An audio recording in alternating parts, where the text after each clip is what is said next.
Good morning, everyone. Good morning. Welcome to the Marketing Edge Q2 2025 Virtual Summit with the theme Navigating the Future of Sales and Marketing, the Need for Data-Driven Storytelling. I am Bababumi Agbibi. The Marketing Edge Q2 2025 Virtual Summit promises a dynamic exchange of knowledge, showcasing breakthrough ideas, real world case studies, and strategic conversations around the future of marketing, sales, and workplace evolution. As you all know, Marketing Edge is a leading force in Nigeria's marketing and advertising space. And it is important we have consistent exchange of marketing and advertising knowledge, particularly on topical and contemporary issues, as we jointly shape the future of integrated marketing communications in Nigeria. Over the years, Marketing Edge's iconic summit has grown into more than just an industry gathering. It now stands as a vital platform for strategic discourse and a respected forum for brand custodians, advertising professionals, marketing technologists, and communications experts. Today, the Q2 2025 Summit, we have a lineup of thought leaders and marketing professionals across various sectors. They'll be speaking to us and we'll be getting to know more about marketing communications. We have Dr. Omotola Bamigbaiye Elatuyi. She's a trailblazer in corporate strategy and marketing, known for her transformative leadership. I guess she's here. She's welcome. We have Lola Marcus, a strategic marketing expert with deep experience in brand building. We also have Dr. Ajiborode Abiodun, a seasoned business consultant and marketing advisor. Our keynote speaker is Baba Awopetu. He will deliver fresh insights on workplace transformation and the evolving roles of sales. Our moderator is also here, Victor Ojekana. He's a leading marketing strategist with over a decade of experience driving growth for small and medium-sized enterprises. Once again, I want to welcome everyone to the Marketing Edge Q2 2025 Virtual Summit. You're welcome. Not to waste our time, let's get straight into business. We'll call on the Managing Director of Marketing Edge to give us his opening and welcome address. Mr. John Ajayi.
Yeah.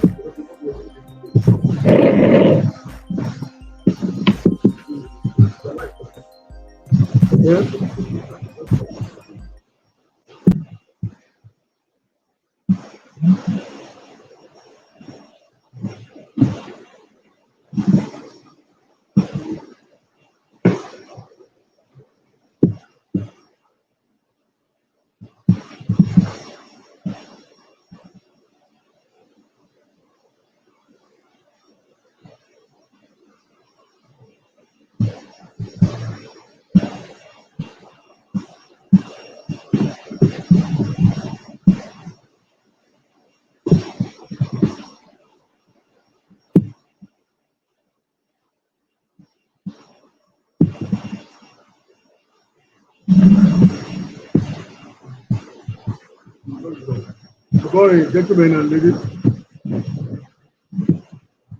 Hello, good morning. Hello. Okay. These are no free work by me. Not necessarily to packing the second episode of our properly vital story. This is my great pleasure to speak to you all at the opening of the Marketing Edge 2025 second quarterly summit with the theme navigating the future of sales and marketing in this data-driven storytelling. The theme is particularly relevant even as sales and marketing professionals strive to maintain authenticity while leveraging data and analytics in the technology-driven world. As marketing and as sales professionals continue to reflect improved customer experience through data-driven storytelling, businesses now understand customer needs and preferences, allowing them to offer more personalized and valuable content, leading to a more satisfying and memorable experience. To briefly touch on the theme of today's summit, let me start by saying that industry practitioners who love data and analytics also need to be professionals who love stories and tell them the right way. Stories have always been effective tools to transmit one experience. However, in recent times, sales and marketing experts have to involve data and analytics to make their storytelling minutes more relevant and effective. Analytics goal is to change how a customer or consumer makes takes analysis. User studies have also shown that whether it is a visual story or a narrative one, stories that incorporate data and analytics are more than those based on anecdotes or personal experience.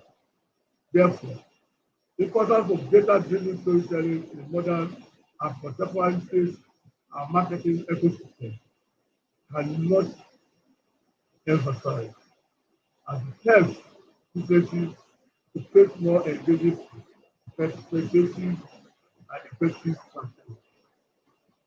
In this regard, allow me to thank the gallantry of our audience and especially the highly cerebral faculty members led by the keynote speaker, Mr. Baba Awopetu, who will be sharing his understanding and expertise on the insightful skills. Baba Awopetu is an activator extraordinaire who shatters silos and forges cultures of trust, integrity, and performance, turning strategies into results. Our home there, Baba Awopetu, is a much sought after keynote speaker and shattered institute of marketing, a shattered institute of marketing professional with over 2 decades spanning Europe, Middle East, and Africa. Baba challenges orthodoxy and obsessively pursues exponential growth, and I have no doubt he has so much to share with us from his powerhouse of ideas. Let me also thank the guest speaker, Dr. Omotola Bamigbaiye Elatuyi, Chair Brand Advisory Board of Benjamin Nigeria. Also, an amazing of professional reference and recognition. Also, this I forget to thank on my list my own dear Aburo, a darling brother, Dr. Abiodun Ajiborode, CEO Brand Management Academy, and Miriam Lola Marcus, Head of Marketing, Calabar Technology Solutions Limited, among others who accept to share their understanding and expertise with the industry today. The objective of this summit is in line with marketing's mantra of promoting the brand and brand. As we continue to expand the industry understanding of today's, as we, as we continue to expand the industry, understanding of today's industry challenges while discovering best practices for managing successful brands with data analytics. By completion, and because millions of our keynote and guest speakers, including that of participants, to make the summit a worldwide exercise. For several years, Actions Excluding Quarterly Summit has evolved into more than just an industry event. It has become a cornerstone of strategic dialogue, conversation, and industry interaction, a branding asset of the marketing edge franchise, and a revamped platform for brand consortiums, outside professionals, marketing techniques, technology, and communication experts.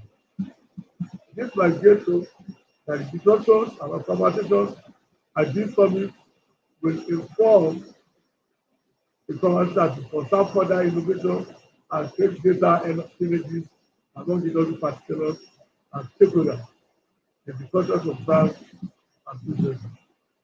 Today, I would like to warmly wish you all a very fulfilling summit, a rich experience, and a brighter day.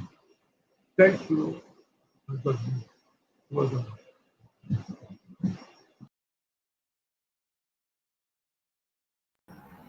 Thank you very much. That was the Managing Director, Marketing Edge, Mr. John Ajayi. Thought-provoking speech there. Like he said, the Q2 Virtual Summit is not just about promoting ideas, but also understanding today's industry challenges and how to navigate around them. Thank you very much. Now we move on by introducing the moderator.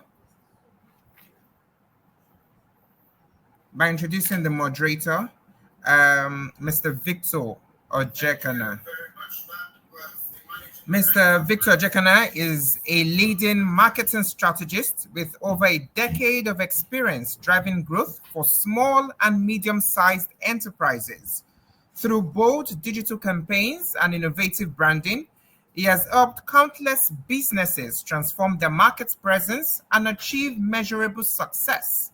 Known for his results-driven approach, Victor blends creative storytelling with data-backed strategy. From content and social media marketing to advertising and market research, he crafts campaigns that not only capture attention but deliver real return on investment. As the founder of Second Growth Strategies for SME, Victor is passionate about empowering businesses to scale in today's digital world. His mission is simple: help brands grow smarter, stronger, and more confidently than ever before. Please welcome Victor Ojekana.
Oh my goodness.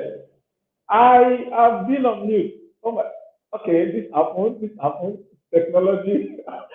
Sincerely apologize. I sincerely apologize. I said a lot of stuff and I said that to myself. Okay. Earlier on, I was thanking Baba Bumi for the webinar, and also I was talking about the need uh, for today's topic. But the last bit of what I said was, for a quick out check, can we know where you're commenting from and what your role is? Um, Please tell us where you are currently joining us from and what your role is. Are you a salesperson? Are you a marketing person? Are you a brand manager? Please quickly comment on the comment section. Wow, that's interesting. Okay, please give me a minute. Let me.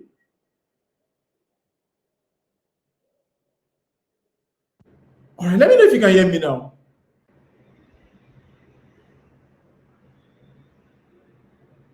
Oh, fantastic. Okay, somebody had me. Oluwafemi, thank you very much. Femi said from Lagos, Nigeria. So we have Femi here. Femi is commenting from Lagos, Nigeria. Who is So we have Kodrick from Lagos, also area marketing manager. Alex Ortega, okay. Please, where are you commenting from? Please let me know what your role is and where you're joining us from this morning. Some people say they still can't hear me. That's quite interesting. Good. So we have marketing people this morning in the house. That just make it very easy for me. Most of the rules I've seen here are marketing related rules. And we also have a lineup of speaker who will be coming to share with us insights and data around our topic for today, which is navigating the future of sales and marketing, the need for data driven storytelling. And we all agree that data drives, for most marketing effort now, there's a need for data to be able to achieve commendable results. So, and marketing has done the most beautiful bit of it, which is bringing in experts into the room to be able to have conversation around how you can how you can use data, how you can access data, the kind of data that you need to be able to drive your marketing efforts around sales and marketing, especially. Without wasting much of our time, I am going to introduce our keynote speaker for today um, to the call. But before I do that, let me just give a brief profile read out a big profile. So our first speaker for today is Baba Awopetu. Okay, pardon me if I do not pronounce that correctly. He's a seasoned marketing strategist with over 20 years of experience driving business growth across Europe, the Middle East, and Africa. He has worked with leading global brands like Striker, Danone, Optegra, delivering impressive results through smart segmentation, precise positioning, and impactful brand strategy. At the aim of strategy as Stragmar, Awopetu is known for building high-performing team grounded in trust, accountability, and strategic clarity. His leadership style foster culture where innovation thrive and marketing performance is consistently elevated. A chartered institute of marketing trainer and widely respected speaker, is admired for his ability to simplify complex marketing strategies and challenges and deliver practical results oriented framework that resonate with both executive and frontline team. Baba is not just a strategist, he is a change maker with reputation for challenging convention and delivering measurable impact. Measurable impact. He continues to shape the future of modern marketing and the global scale. Ladies and gentlemen, please, I bring to you on stage Baba Awopetu. Good morning, sir. Nice to have you Good on the morning. webinar this morning. No. Thank you. Thank you for the kind, generous introduction. Good morning, everyone. It's a pleasure to join you today. I hope everybody can hear me. I want to believe so. But please, before you go, before I leave the stage for you, our audience in the house, please try and drop your question. Please drop your question in the comment section immediately after Mr. Oshikai Awopetu is done. Beg your pardon. We will take them as much as you can. Please drop your question. We take as many questions as possible. We're going to make this very interactive. I promise you that. Thank you very much. Please, over to you. Okay, wonderful. Okay, so as I said, it's a pleasure to join and to be sharing some thoughts today. So I'm just going to get the few slides I have up so that we're so we're good to go, and then we can get started. 1 second.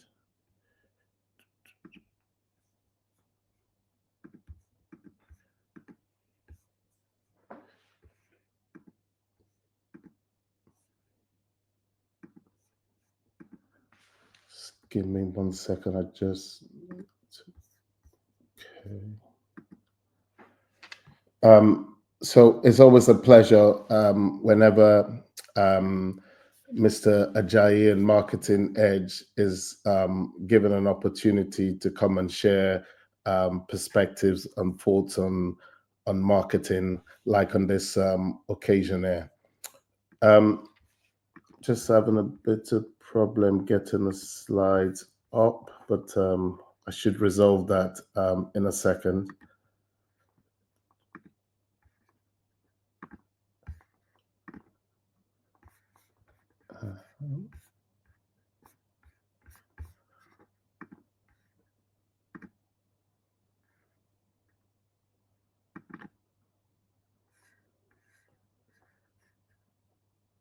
Okay, I think the slides are just they're just uploading. So today I'm going to address the topic about navigating the future of sales and marketing and the need for data-driven storytelling. I'm going to do that by leveraging a study and a case study around bringing innovation to market and how the role that data can play in helping us to bring innovation to market, but also as well how this helps with storytelling and how it can really help in terms of enhancing and driving performance.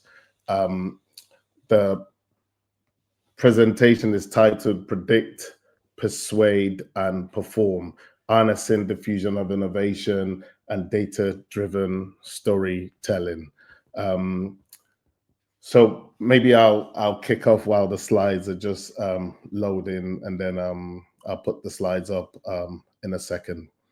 So first thing to say is that we're in an environment at the moment where change is particularly pervasive, and there's a lot of change in the environment. And we can all see that things are changing at an accelerated pace. So we're facing more and more change as we go through time. And in this changing environment, the need for data, the need to be data-driven is even more critical than it is in ordinary times. So to navigate sales and marketing successfully and to drive performance, we need to accommodate and we need to use data in the way that we do that. Now, the study I'll be using to explain this and to tell the story about the impact of data, the use of data, the power of data was a study that involved 18,000 doctors, and really understanding how getting an insight into their behavior helped to drive performance, to understand them, to segment them precisely, and then to be able to drive benefits on the back of it. Just gonna have a look and see if we've made.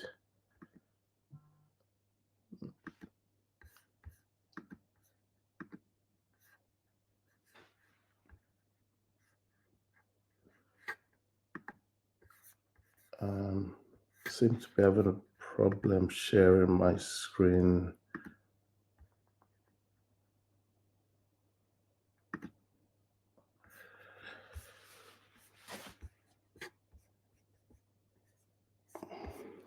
Okay, I'll proceed, and hopefully the data will load in the background. So data as a whole is humanity, and the use of data is not something new, and so that's important. And even though we're talking about how data reflect in our current environment, the reality is that as far back as the ancient Egyptians, they'd been using data to really understand floods, climate, and to really manage the agricultural cycle. So the use of data is something that has been around for a long time, but it's particularly pertinent in the environment we're in now, partly because of the increasing sophistication and complexity that we're managing.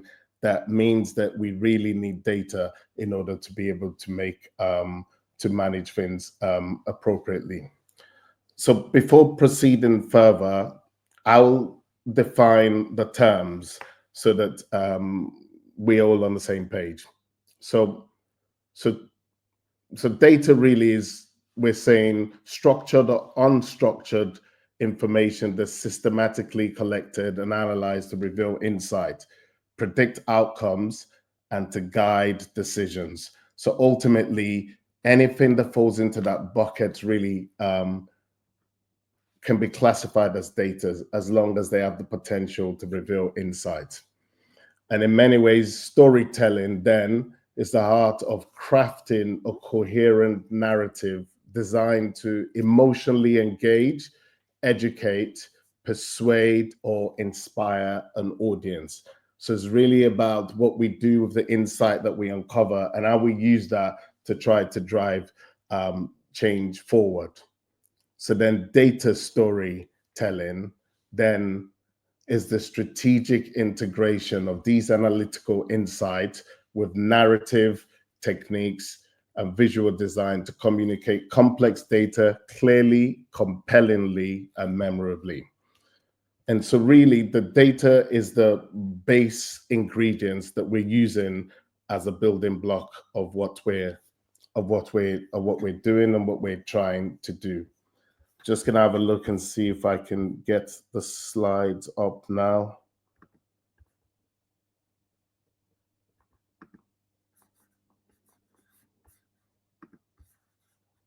One sec.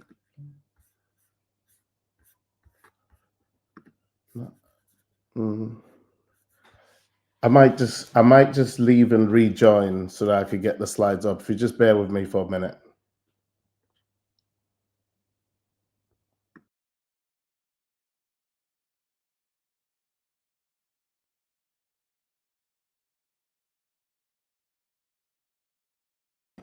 All right, guys.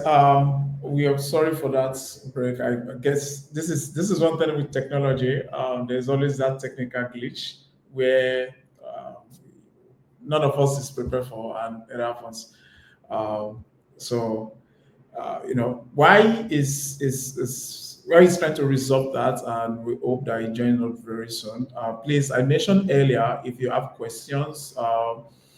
If you have questions around the topic, please drop your question in the comment section. We will try to take as many questions as possible, as many as we can take. We'll attend to them on this call today. And I also do know that for many of us on this call, we do understand the need for data to be able to drive our marketing effort, especially in this part of the world where access to data is is something that we see a lot of us still struggle with. We do not have access to the right kind of data. And where the access is, where we do have the access,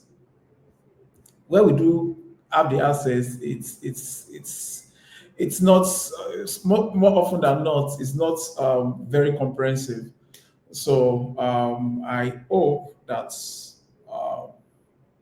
Dr. Not Dr. Mr. Baba is able to resolve the issue. Please bear with us a few minutes. Thank you very much.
Okay, great. I think we've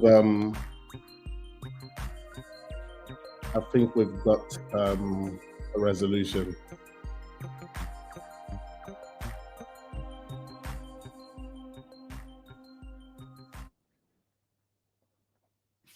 Okay, super. Apologies for the technical glitch. We can proceed, and I'll move through this slides at pace so we can give time for the other speakers who have contributions as well. Okay, so if we could move. Okay, yeah, as I said, things are changing pretty quickly, and really it's particularly critical that we find a way to navigate the future, and sales and marketing in particular. We need to adapt quickly, and data is one of the key to help us to adapt. And I'm going to use a case study with this extensive study to explain how and what we can learn from it and why data is ultra critical. So I'd mentioned about that data is as old as humanity. Its use has become more sophisticated, however, and you see the example here of the ancient Egyptians using data as a way of understanding climate and managing the agricultural cycle. So data is not new. And in fact, one of the best stories around using innovation and being innovative in the way of gathering data was a story that an executive told me during a trip to Lagos a decade or so ago. So what we have here is a series of numbers. And when you look at these numbers, they are data. There's no insight. And because there's no insight, there's no story. And really the point is that with data, we need insight. And then the insight allows us to have a story. And then once we have a story, we can really now perform and drive performance through the data. We'll come back to this again later. So I went through the rough explanations in terms of what do we mean by data, what do we mean by storytelling, and what do we mean by data storytelling. So I won't go over that again. We can move on. So there are all sorts of different kind of data. So we have hard data, which typically are quantifiable, they're numbers. We have soft data, which can be in the form of word, and then also some medium data, which can also be pictures and observations. So data is really around what we can observe and what we can use to conclude, to come to insight, and they're not always in the form of numbers.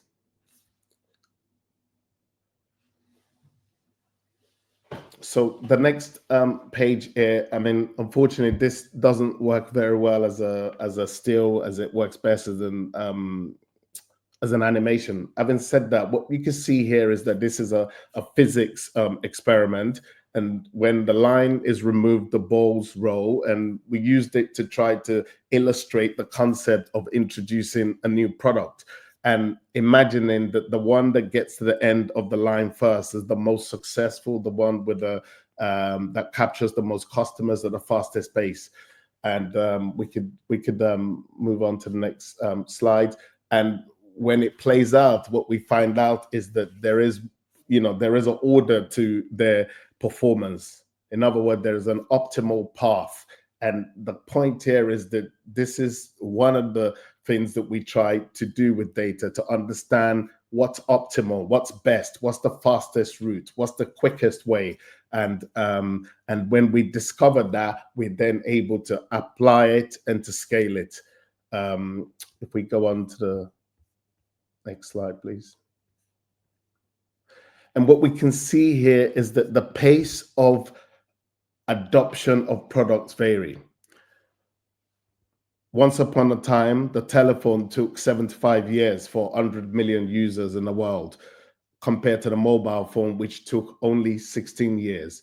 And if we fast forward to more recent times, Instagram, 2.5 years, all the way down to more recent case of ChatGPT, which took only 2 months to get to 100 million users. And this is interesting because what it shows is that there is insight around the speed at which things diffuse. And this was something that Everett Rogers defined really, really well using data, and forms the basis of the study that we're just going to walk through very briefly now.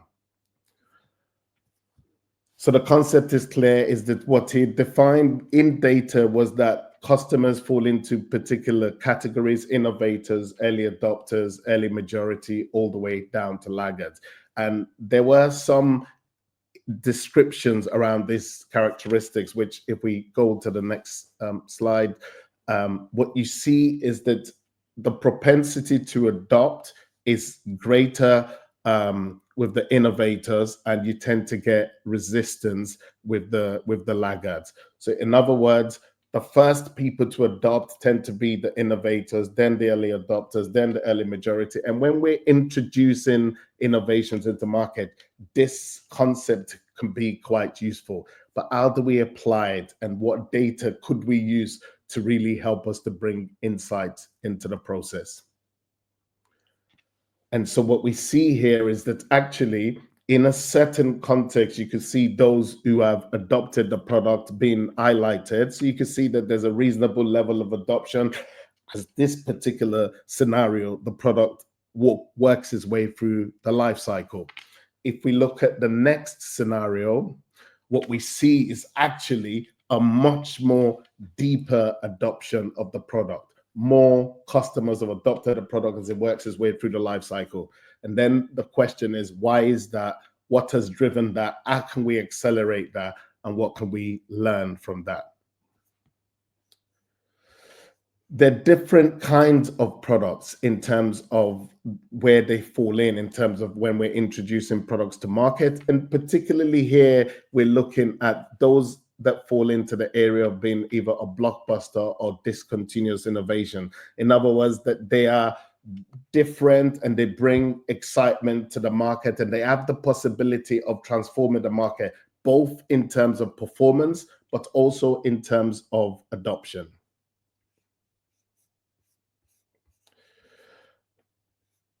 So what we did was that we wanted to know, does this concept work within, in this case, the pharmaceutical and the medical technology market? And then we wanted to know if we could apply this concept to accelerate performance. So the first thing we did then was to try to understand, if we proceed, to try to understand how would we be able to basically replicate what Rogers had said.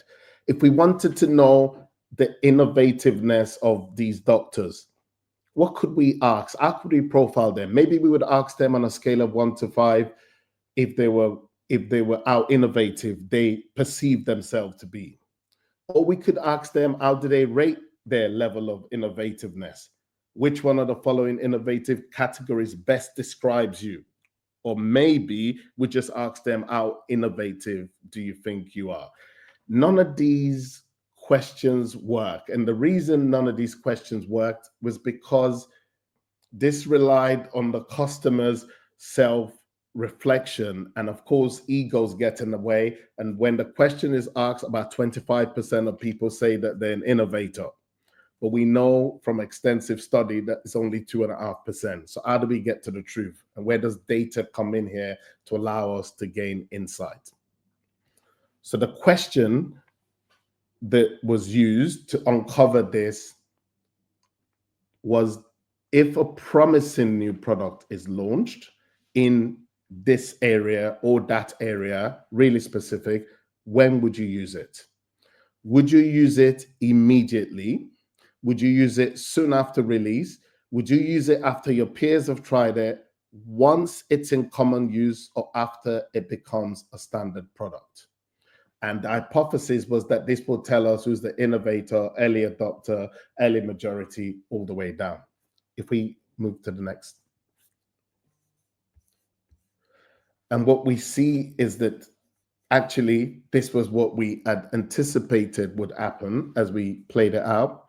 If we press on. So we ran the study with 18,000 data points. And what you see in the red is the classification according to Rogers. And in the gray bar was what came out with our 18,000 doctors. And what we found is that from 18,000 doctors, it is almost identical. very little variances on a very large sample.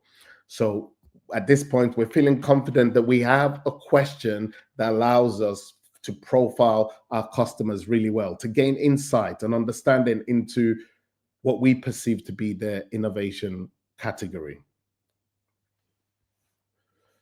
And we tested that in different areas. So we tested it with their behavior around antidepressant, lipid regulator, and a range of different areas. And what we found is that unlike when we asked them, are you an innovator, where 25% of people are innovators, actually only about 2.5%. So 2%, when we round it up, were saying they were innovators, even on this large sample. And you can see all the other percentages are broadly falling in line. And at this point, we're feeling quite confident that we really have a way of profiling and getting the insights we require.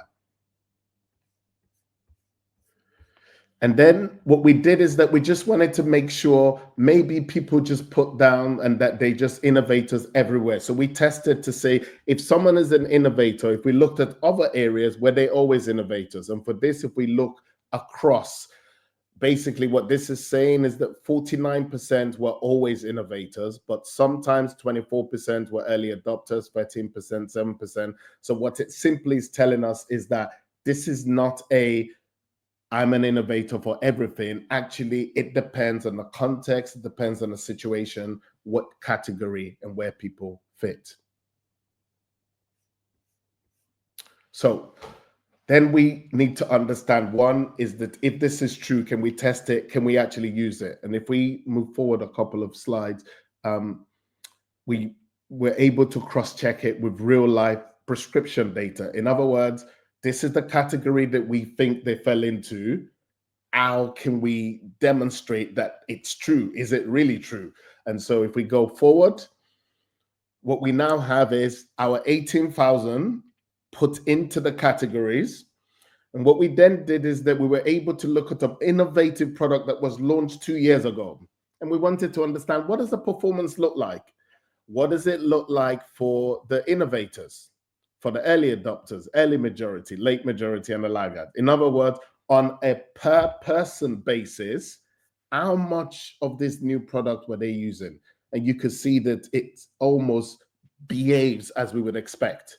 And here, even more profound is that the yellow and the green demonstrate scenarios where actually they've actively switched someone. So in other words, they stopped what they're using and they changed them to this new arena. And you see, when you look at that, by the time you get to the laggard, we can't even find a trace of it.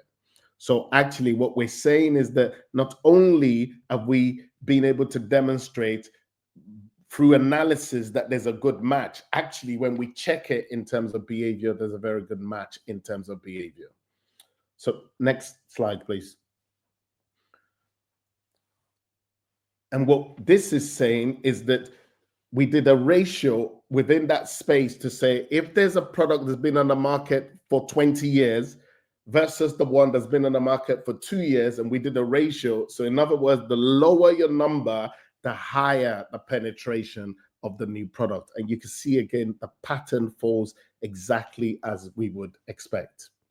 Okay, so if we move forward, so the question is that how can we use this? Well, the first thing is, and probably I need to move through this pretty quickly. So the first thing is that we know that we can profile these customers. We're able to put them into categories. And those categories, if we go to the next slide, as we know, are innovators, early adopters, late majorities, and so forth. So we have a very good way of classifying and profiling and getting them into the categories. But how can we use it? What's the benefit of this? If we say that we've got data, a way of profiling, we think that that data brings us insight, how does it allow us to tell story, to drive performance in a way that's going to be positive? So if we go to the next slide. So we're launching a new product. At the launch of our new product, this new innovative product, we know that the secret to our success is going to be dependent on us working our way from the innovators and the early adopters across the group over the life cycle of the product. This is the fastest path that drives the highest market share gain. So we can apply that in a practical way. If we go to the next slide, please. So across it, we're going to drive the greatest number of performance. Next slide, please. If a competitor was launching an innovative product into the market and we wanted to disrupt, we wanted to slow them down, we wanted to make sure that they didn't get as fast or as deep a diffusion as they would like, where would we focus our attention? We would be defending in the category that makes the difference.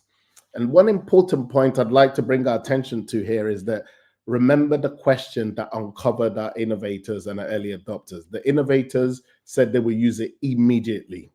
But remember the early adopters. The early adopters said we will use it after after the peers have tried it.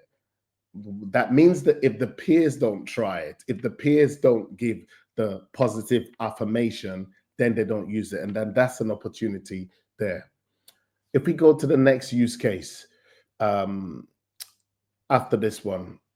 So the third case here would be a product is in the latter stages of its life cycle. It's really coming to the end of its cycle. And again, this gives us an opportunity to understand what segments to talk to. These are the groups that said after it becomes a standard product, once it's in common use, this is their driver. So actually for this group, they are not attracted by innovation. They're attracted by the opposite of innovation. So in other words, what's going to attract this group is that they are going to be able to use a product that is well and truly tested, and they know that they're going to be able to rely on. Okay, if we could press on. And then across the board, we can gain insight into the specific categories. So the ability to understand, to organize the data allows us to be able to gain additional insight. And the final point is that the secret to success of a disruptive innovation is really about this ability to cross the chasm, and knowing where the chasm is, the critical players in the chasm, allows us to focus resourcing, messaging, and approach to ensure that we really maximize what we're able to do there.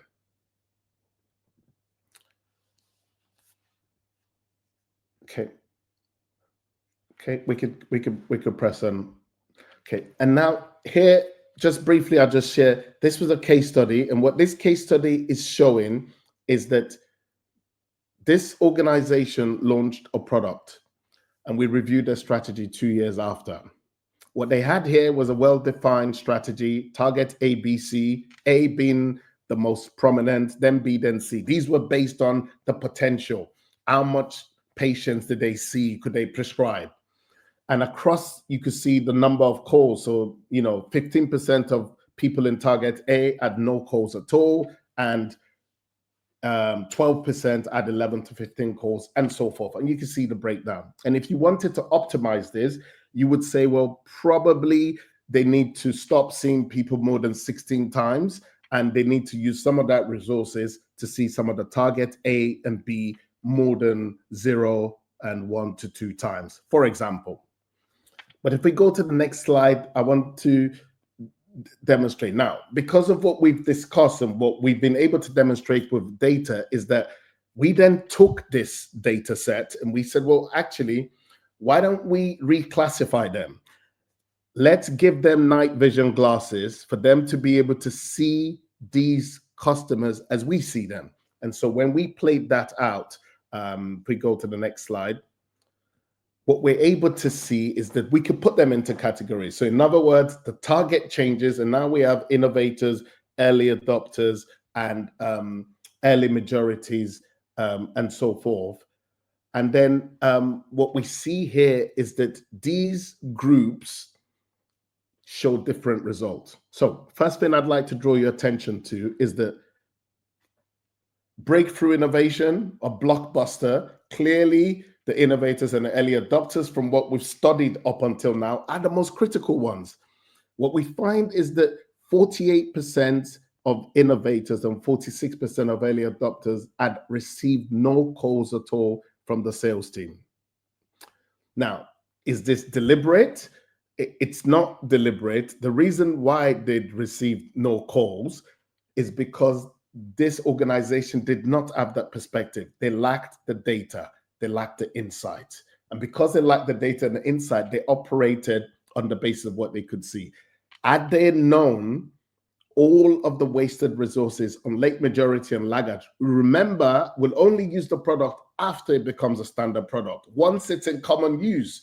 But if we don't have the innovators and the early adopters adopting the product, how does it get into common use? And you can see, if we go back to the physics illustration that we showed earlier, how you can follow a suboptimal path. That means that the product launch, the adoption performs significantly less than it has the potential to. And data, if for anything, reveals truths and it enables us to optimize.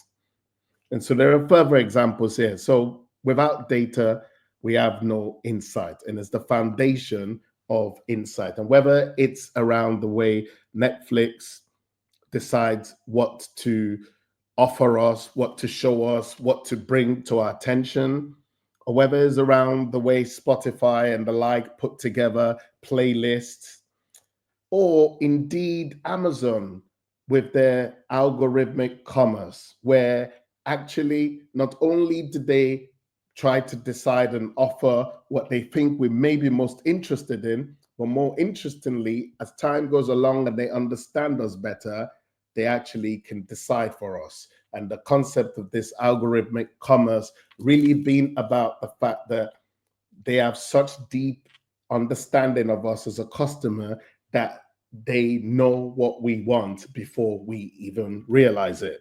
And then they present us with it. And of course, because it's based on good data and good insight, we adopt it. It's really removing friction from the buying process. And likewise, when we think about it from an emotional connection point of view, emotion indeed connects, but data validates.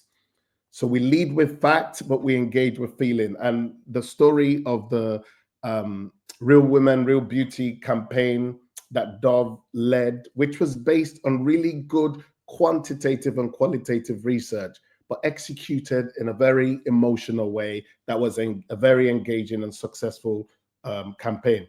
And likewise, the way Airbnb also used data around community and understanding of how people interact, their preferences, to really engage their customers. We rely on data because certainty is rare. In data, we trust. Data helps us to manage risks, to navigate change, and to find clarity. So if we come back to the numbers that we started with, and I was saying that at the beginning that in one context, these are a bunch of numbers. In one context, the customers are target A, target B, until we put on our glasses to give us insight. And then we realize that actually, no, they're not just customers. There are innovators, early adopters, and there will be different contexts where we need a different lens of understanding our customers. This base insight and understanding from the basis of us being able to engage them with the right story, with the right engagement. So if we go to the next slide, so the story around these numbers is that actually, when organized differently, these numbers tell a story about a year in which there are 365 days, where there are 52 weeks, where there are 12 months, which some of the months have got 28 days, some of them have got 30 days, and of course, some have got 31 days. This is a very good illustration of how data can lead to insight, and the insight allows us to tell a story. The future of data is been driven really by 5 big trends. One is really about the AI revolution and the integration of AI to be able to craft real-time narrative and to be able to manage significant data sets and to draw insights from it. Hyper personalization is a key driver. And one of the key things here is that because of increased ability of processing, because of customer expectation, customers increasingly expect that we're able to meet their needs more precisely. The stories need to be adapted. They need to be specific and they need to talk to them. Ethical storytelling and data privacy is critical, especially in this age. And all of a sudden, transparency, being true, is going to become more critical. And then using interactive tools to be able to tell the story, to be able to understand what's going on for our internal use, but then also to be able to use that as inspiration to drive things forward. And just finally, this point about emotions. There's more to data than the quant, as we talked about. So sophisticated sentiment analysis, emotional intelligence, really getting data that's beyond what we're told, but a lot around what we observe, what we can see, and what we can sense. So data-driven storytelling is no longer optional. It's critical capability that distinguishes market leaders from followers, driving deeper connection, faster innovation uptake, and exceptional return on investment. To navigate the future, marketers must blend data precision with narrative mastery, turning insights into stories that resonate, persuade, and perform. So I'll close with these 5 summary points. So one is about revelation. Without data, marketing is guesswork, expensive guesswork. And really, data is the foundation that really allows us to get to revelation, and revelation being understanding of the truth. Insights are always there. We uncover them. It's like mining. The minerals are there. We just extract them. And similarly with insight is this point around making sure that we have the data to allow us the revelation.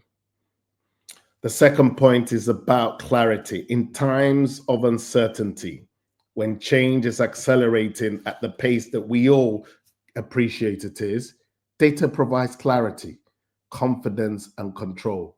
And often what I say to my team is there's a difference between thinking and knowing. And when it comes to execution, that difference is vast. We want to know.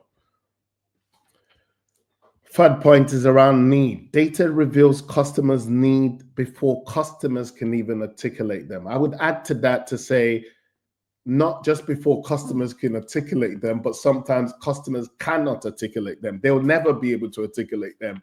We have to tease it out. We have to understand it before and because they are unable to do so. The fourth point is personal. Customers no longer tolerate irrelevant messaging. We increasingly need to get down to segment, dynamic segment, and even down to a personal level. And just as a closing point is that it's about being competitive. And that means that the companies leveraging data-driven approach effectively, they generate higher return on investment. It drives performance. It drives deeper connection with our customers. And in this future environment for sales and marketing, this is the approach that will give us the greatest return. Thank you.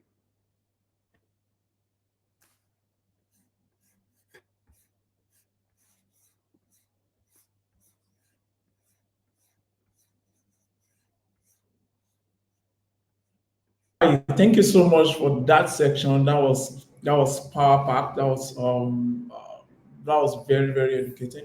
Thank you very, very much. As somebody who leads a team of data analysts around marketing, we get to see this a lot. we also get to experience access to certain kind of data that by the time you're talking to marketers around even their markets, sometimes they are very, very surprised. And this is actually very power pack in terms of the example you gave regarding the early adopters and the innovator. We've seen that quite a lot. I have a question before I go to the comment section. Please drop your questions. If you have questions, please drop your question in the comment section. We will take as many as possible. I promise you that we still have a couple of time. We'll take as many questions as possible. That I promise you. But before I go, you mentioned the need for marketers to be able to get the right kind of insight they need from the data that they have. But we understand that in our markets, especially for those of us who operate within Africa, Nigeria in particular, one of the biggest challenge we have is access to the right kind of data.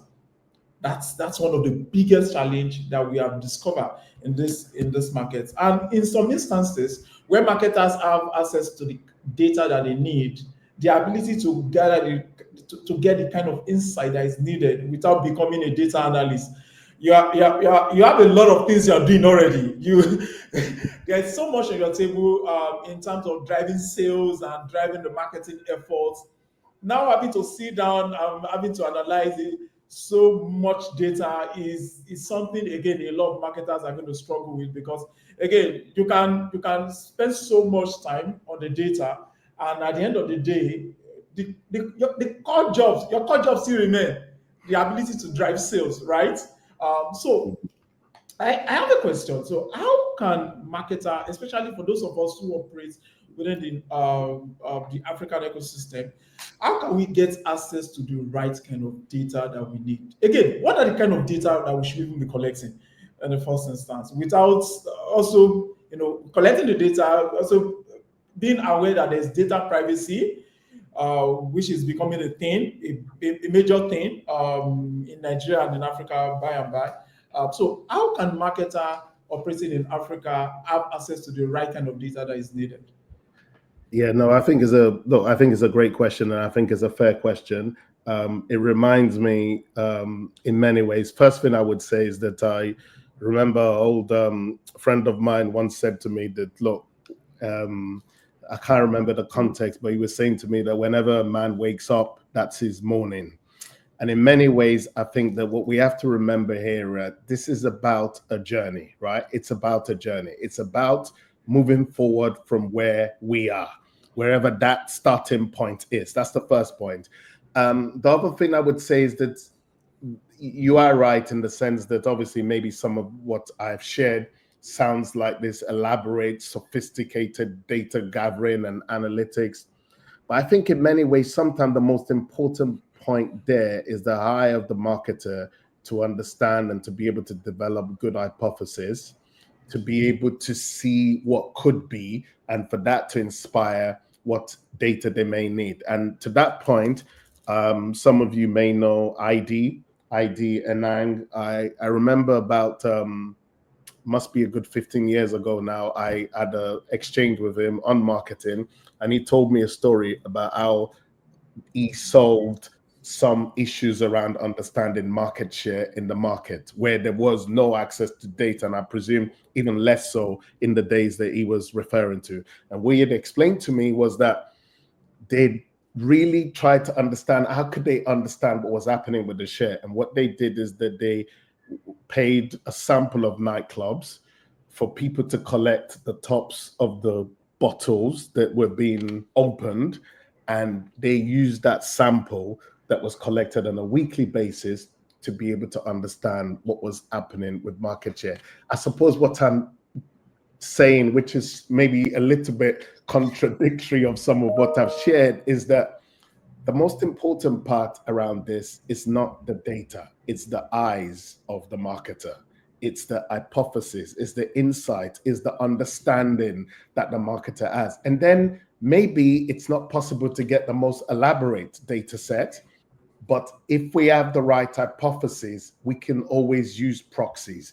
And I would only say that a lack of access to elaborate or sophisticated platform should not ever be an excuse for not being data driven. We have to be data driven with what data we have access to, and then we build from there. Okay, good one. Then let me take this question from Amos Oladele. So Amos is asking, as a communicator, again, I said this earlier, as a communicator of skill to understand and interpret data effectively with, so how, basically he's asking how can he upskill and interpret data effectively without becoming a full-blown analyst? Again, looking at juggling so many things at the same time. Yeah, no. So I think again, I think it's a good question. So to my mind, I think that if I think about a great marketer, if I think about an effective marketer, I think about someone who's got immense curiosity, immense amount of curiosity. A marketer to me is someone who always wants to understand why, who's curious, who's always hypothesizing about what could be going on. I think that number one is feeding this curiosity. So often I run sessions, workshop on customer centricity. One of the key questions I ask groups when I get into, let's say, workshop with them, I would typically say, what was the last thing you discovered about your customer? And then when they answer it, I'll ask when that was. And then if they say it was a year ago, right? I often would say to them, do you think that nothing has changed concerning your customer in a year? I think that my suggestion would be that we start from the curiosity end. We start from the desire. We start from the hypothesis end. And then we need to find, okay, how can I understand this? How can I prove this? How can I demonstrate this? And then we build from there. And then I think that what we'll find is that when the hypothesis and the curiosity is there, the journey to solving and answering the question will get better and better with time. I think the base foundation that's required is curiosity. Absolutely, I agree with you that the base foundation is curiosity. Thank you so much. Going to the comment section. I have a comment here from Alex. Okay, Alex is saying he loves. He said he loves your definition on in terms on data storytelling. Okay. Well, let's see. Oh, Victor is asking if this is going to be on YouTube after this. Absolutely, I want to believe that the marketing ed team will upload this to the upload this online after the section. So please just check on their website again, and you'll be able to have that. Dr. Remy is saying thank you for the stimulating section. Then Alex again, as shown during the presentation, there was a need to change the question in. Okay, so basically just giving a comment. I want to say a very big thank you, Mr. Baba Awopetu, for your section and for your time this morning. It's been very educational for most of us that join in. Thank you very much once again for joining us this section, and we hope to have you sometime soon. Appreciate it. Thank you very much. Again, thank you for everyone who's been part of this. I asked a question earlier. For those of us who joined after I asked a question earlier, please let us know where you're joining us from and your role. Again, this is to help us ask the right kind of question, to also help the speakers in terms of the deliverables, basically. Moving forward, so we are going to be having Dr. Tola come up next. Is Dr. Tola in the house? I think I saw her. I don't know if, let me not be so forward. I saw Dr. Tola earlier. Okay, let me read up Dr. Tola's profile. Please give me a minute. I'm trying to dig it up.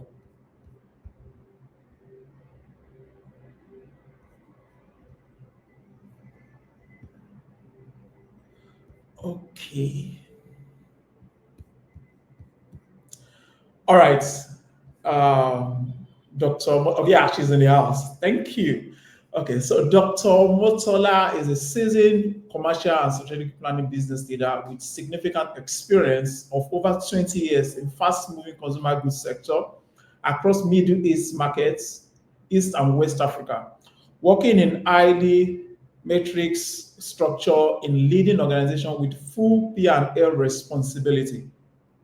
From developing the West African market through a consumer demand model for global brands, our experience in consumer and trade marketing complements activities in retail from channel to consumer-centric activity for sustainable incremental growth. Through purposeful marketing, she developed the first ever World Toilet Day in Nigeria and partnered with Ministry of Health on the reduction of diarrhea and malaria initiative. She leads the team that delivered world-class first ever under a global beer portfolio. First brand extension for global cream liqueur, as well as manage distinct snacking occasion for global snacking brand across sub-Saharan Africa. Omotola is currently the Chief Operating Officer at Society for Corporate Governance, chair of a brand advisory board, and also the author of the book Imperfectly Awesome: Embracing and Becoming the Awesome You. Okay, I think we should have conversation after this. A visionary leader, team player, and strong influencer with an impressive track record in portfolio and innovation management, policy, and advocacy. Ladies and gentlemen, I bring to you Dr. Tola. Hi, Dr. Tola. You're muted. Why are we always muted and we like to speak? I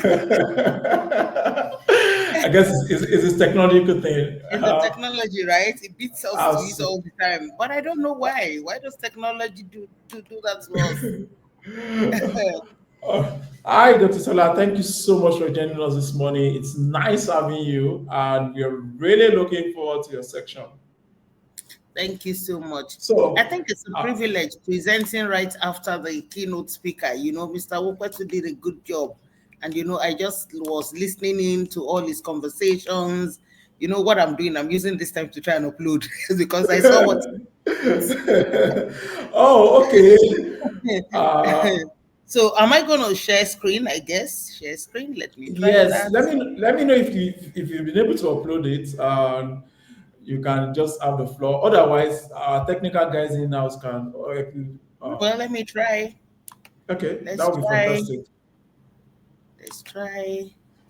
Please, while Dr. Tola is on that, if you have questions, drop your question on the comment section. We will try to take as many questions. Drop your question. If you have feedback as well, drop your feedback. We'll try to take as many as possible.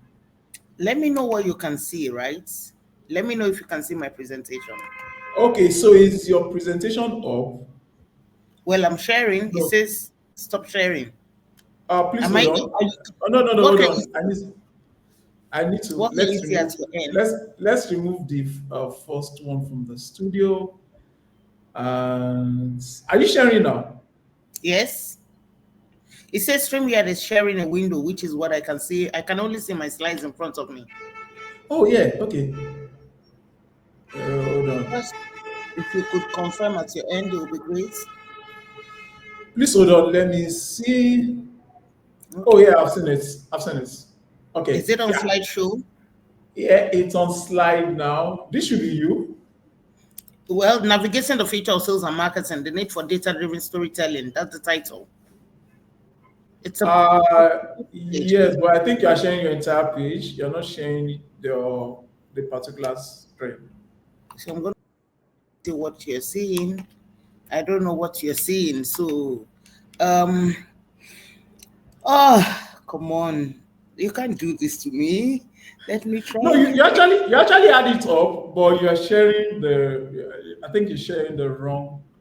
You're sharing your entire screen rather than just the presentation. Okay. Let me go again. You are in the show presents. Let me see. Share screen. It says share screen. So I'm going to share screen.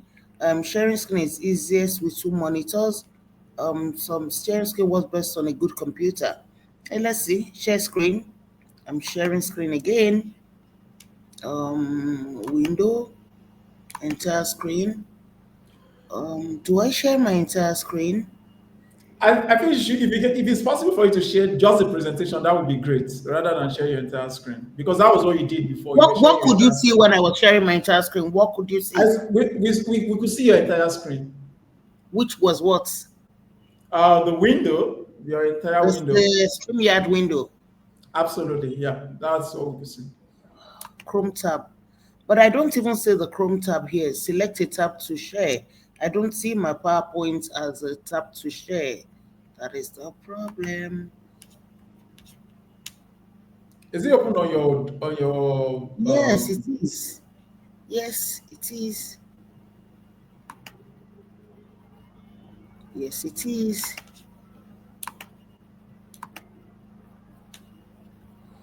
Okay.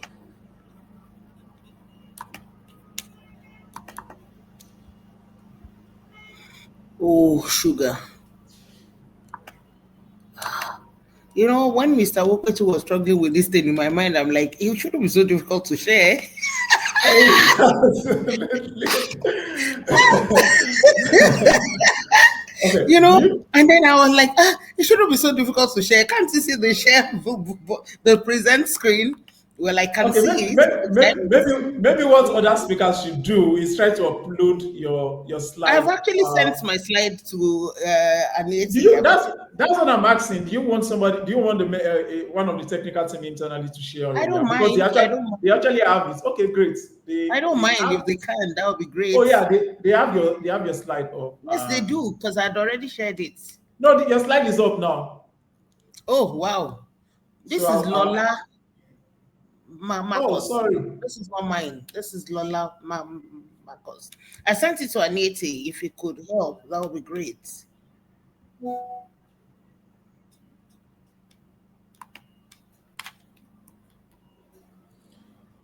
Okay. Let me try one more time. Please do. It While I try to says reach slides Anete. and video file, image file, share screen. But if I hear, I'm clicking share screen. I'm going to try this one more time. So I'm sharing screen. Let me see window. Okay, I see it now. I see it now. Please let me know if you can view my slide. Please let me know. Yes, your screen is off now. Yeah, thank you. Yippee! Oh, come on. I beat You technology did to it. it. I beat Absolutely. technology to it. Okay, thank you everyone, and thank you for holding on. It's amazing being here with you. I'm super, super, super excited to be sharing my thoughts with you today.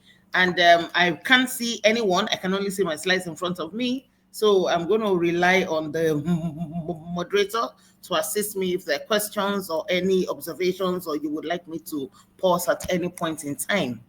Now, why am I saying I'm super excited is because just right after the keynote speaker, because Awopetu did a good job, and I must confess, I listened in all through. And, you know, just as it was presenting, I was telling myself, I think this is my presentation was just in line, and I'm grateful that I'm going right after him. Now, he talked a lot about data. He talked a lot about what data is, how to manage data, and, you know, how to use data itself and the impact, and the impact of the data. And my presentation is about how to tell your stories. So it's another thing to have that data, which we all are claiming for. A lot of people, you know, when you ask marketers, sometimes they say, oh, I don't have enough data. In my view or perspective, I don't think it's not having the enough data. It's about how we're telling the stories, because data is now available to everybody. Nobody can say they don't have data anymore. Now, the context of the data or the scale and the scope is different for everyone. But do you have data? Yes. But how do we use the data to tell the story? Which is really where, you know, the early adopters, they talked about the innovators, the early adopters. The only thing that makes them do something is in the way the story is told. Remember, they weren't called. There were zero calls, right? Which is why I was so super excited about this presentation. There were zero calls, nobody reached out to them, but the storytelling bit is what has instigated them, right? Marketing has moved from, you know, we leading. When you lead with facts, you need to engage with the emotions. So the facts were there, the data was there, but the emotions leading into the storytelling is what has enabled and instigated to everyone to be able to buy into the product at the time they were buying into it, which gave it a lot more opportunity for the early adopters to be able to buy. Okay, one sec. All right. So if you look at the world where we are in now, it's a digital world, and I was talking about data being available. First is the intuition led. My gut feels. I think we should do this. Data tells me to do this. Yes, but we're thinking it's the right thing to do. But when we study the data, what does the data tell us? How is our consumer behaving? What are the trends we're seeing? How often are they buying? When they buy, what do they buy? What is the size? The shopping trip? All of this is understanding consumer behavior. Are they buying something else in addition to what I'm buying? Because when it comes to a commercial, I like to look at it from a commercial lens, not only the marketing point of view, but from the sales point of view. How does the storytelling bits affect the salesman who is on the field? How does the storytelling bit instigate from a marketing point of view a consumer to buy? Because products actually, you are in a better space when the consumer is really asking for your product. The salesman does less work. Why? Because he's been instigated through the storytelling, through the understanding. And that can only happen through, the storytelling bit of the job. So the data is there. How many people, what is the footfall? All of those conversations are there. And then you come to how you craft the story. How are you telling this compelling, purpose-driven story? Remember, he was telling us that, yes, we can lead with facts, but we must also engage with what? Emotion. So we're leading with facts when we say we understand consumer behavior. We're understanding the trend. We're understanding how many people, what time did they shop? When do they shop? What do they buy when they shop? Where do they go to? All of that is the analysis of the data. What do we convert it into? It becomes your compelling, purpose-driven stories. And after that, you then blend the insights into something that becomes an experience. You create this experience for the customer or the consumer to the point where he's absolutely sure that it is your brand that he wants to engage with. And then it becomes a persuasive experience, because at that point in time, your intuition-led marketing must convert to what? A persuasive experience, where purpose-driven experiences with data. I am certain. Hello, Dr. Tola. Sorry for cutting in on your presentation. I'm so sorry to cut in. I really do not like to do this. But your slide is not moving. Is that deliberate? I haven't moved it. Where okay. Are you seeing? Sorry, where are you seeing right now? I'm on slide 2. We're still on the first slide. We're not seeing slide. Let me try and move to the next slide. Let me see if it will move at your end. I'm gone to the third slide. Did it move at your end? No, it did not. Let me stop sharing and share. Let me stop sharing and share again. Thank you for bringing that to my attention, because I'm not able to view the room anymore. So again, I'm going to present. Technology, don't do this. Okay. I do not see my window anymore. Okay, I see it. Okay. Now let me know if you can view my slides. I was here. Let me know if you can view my slide. I'm on slideshow now. It's coming. Yeah, your slide. Yeah, we can see the next phase now. Can it go on full screen? I am on full screen. No, from here we can't see you on full screen. We can still see the other bits of your slide. Anyway, please can you go to the next slide and let's see. This is the next slide. No, we can't see the next slide. Maybe you move away from the full screen navigation. Okay, let me move away from the full screen navigation. No, you stop presenting. Yeah. 1 sec. It just doesn't allow me to do that. So again, I'm going to share screen. Share screen. Window. Okay. Now I'm sharing, but it's not on slideshow. It's okay. Is it good now? It's too wide. Is it too wide? A bit too wide. Can you go down a bit? Yeah, perfect. Let's see you go to the next slide and see if it will move. Okay. Going to the next slide now. This is the next Yes, slide. yes. Perfect, perfect. Thank you so much. I really Okay, appreciate it. great. Okay, so is it too wide or just good? It's just perfect. It's perfect. Okay. All right. Thank you. Okay. So I was talking about understanding the story telling bits. And we talked about the data analysis. I'll just quickly go over the slide one more time because I'm sure you couldn't experience it while I was speaking. So when you talk about the intuition-led marketing, your gut feel, I feel that this is what I think we should be doing, but it needs to translate to persuasiveness, right? It needs to bring the consumer to the point where the purpose-driven experiences with data are what is leading the direction and what is leading the strategy. So yes, you've got the data, you're analyzing the data, you're looking at the consumer behavior, you're looking at the consumer trends, and after that, you've gotten all of the data, you've analyzed it, you then convert it into you craft a compelling selling story. That compelling story is what moves the consumer to take your product off the shelf. And after that, you blend your insights with a story into an experience, which should automatically instigate the consumer. So because we're also in an oversaturated digital world, narrative is our strongest negotiating tool. And I made reference to the keynote speaker who talked about the innovators and the early adopters who weren't called. They were never sold to. But what do we think made them buy? It was the storytelling. It was a compelling storytelling.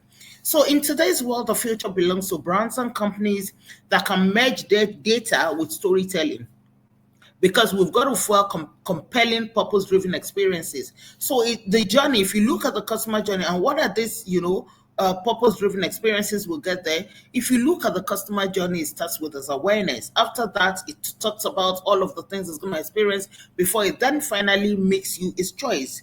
Yeah. So we need to be futuristic with the data that we have and realize that how we tell the stories, how we craft the stories is what really instigates, from the data which he has just shown us. So I'm going to play less on the data and focus more on the storytelling bits. Now, when you look at the metrics that we all follow after, we're looking at impressions, we're looking at our followers, we're looking at our likes, but are they actionable? In today's world where you could followers are bots, I'm just going to keep closing all of this. Where your phone, they are bot for followers, and then you can reinvent your algorithms.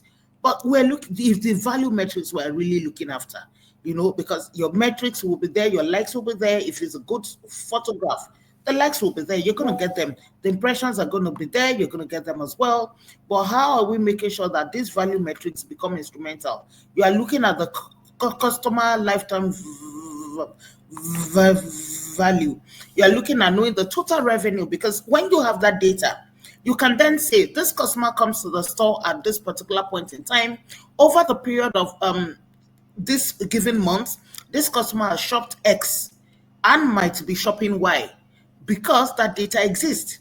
So how do we make sure that we drive availability? Because a commercial lens is what I like to wear, not only the marketing lens. A commercial lens instigates your fuses, your marketing, and sales.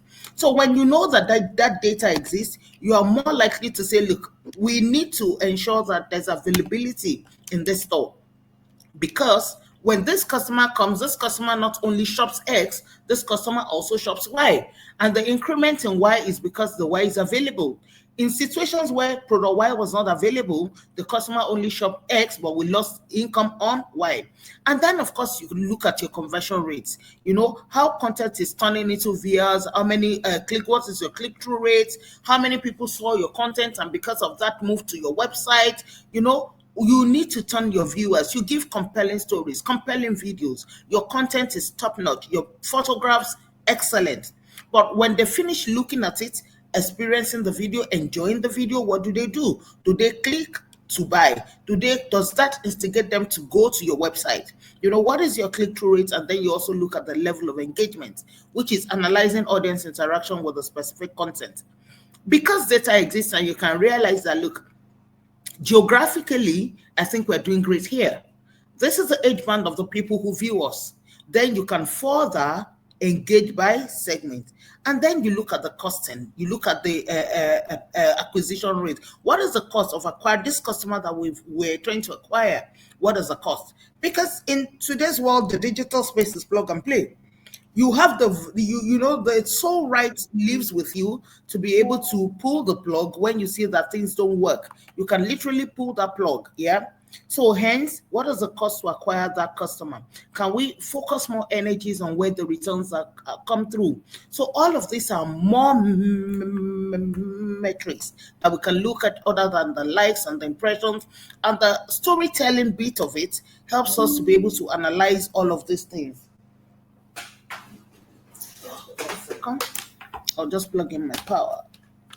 Okay, so the storytelling bit of this helps us to analyze all of these things. Yeah, I'll move it to the next slide now. Kindly let me know if you can view my screen. Okay, so when analyzing sales, marketing, and sales, the first thing we're going to do is to have unified customer profiles. All customer data in one place for clearer insights. We talk about data being available, but what data do you look at? I'm looking at the data from a different lens. You're looking at the data from a different lens. When we sit in a meeting to analyze it, what do we see? What do we hear? What conclusions do we come to? But if the data is unified in one space, we have clearer insights. We're able to talk from the same point of view. We're able to exercise that authority to say, I think we're doing well here. I think there's a gap here. I think there's an opportunity here.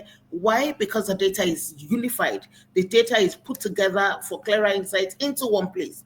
And then, of course, we have greater leads, high potential, based on the behavior which the market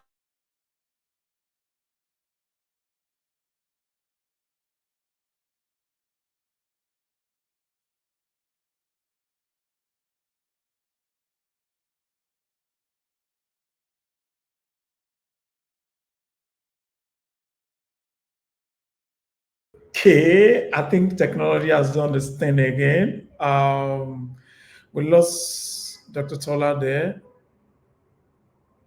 Oh, boom. Wow. We lost Dr. Tola there, and she was getting really into it. So let's hope she's able to join back in. Please bear with us. Give us a few minutes while we try and sort out what the challenge is.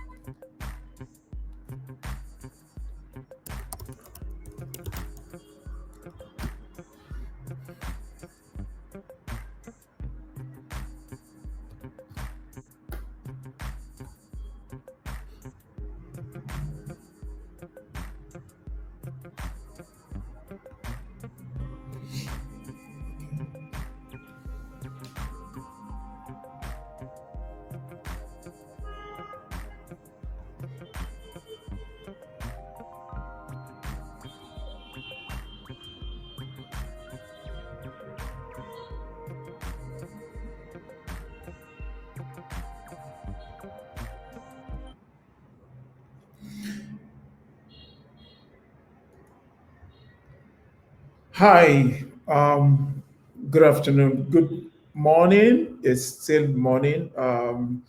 Once again, yes, you're right. Abimbola, I think it has to do with our power.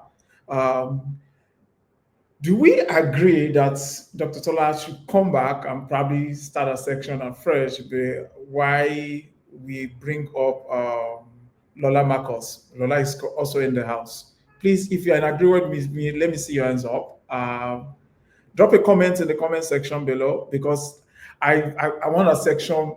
She was really into our section, and I really, really want her to take that section. Like, I want us to be able to fill the section and not have to cut her. And probably the challenge that we probably have now. Yes, she did. She did. Amos, you're right. She did hint that she wanted to plug in a system. I guess that did not happen. Again, it's one of the challenges that we have to face in this part of the world: technology and power, unfortunately. So, should we bring Lola Amos, into the room? Please give me a minute. I'll be right back.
All right. So we're still having some difficulties. Laura is still having challenge with the system. But moving forward, Laura will join us back. We'll bring Laura back in to be able to complete our section. But I have in the house Dr. Abiodun. So we're going to call up Dr. Abiodun right now. And so let me read up Dr. Abiodun's profile. Dr. Abiodun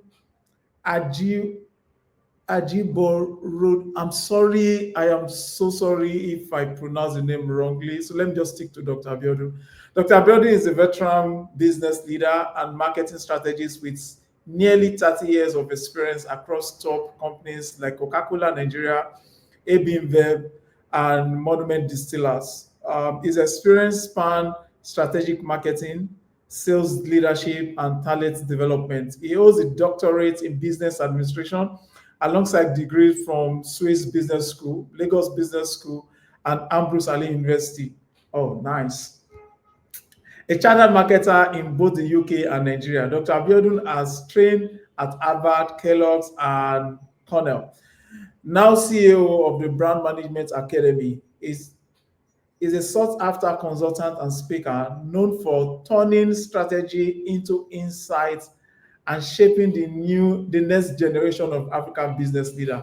I want to welcome on stage Dr. Abiodun. Hi, Dr. Abiodun. Good morning, Victor. Thank you very much for the amazing work you are doing in the team. And thanks to Marketing Hedge for the opportunity to share with the community of professionals that are currently in this line. Good morning. Thank you very much.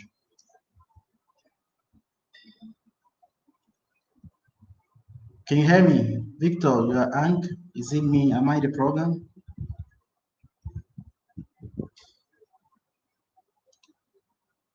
Victor, you seems and am I the problem?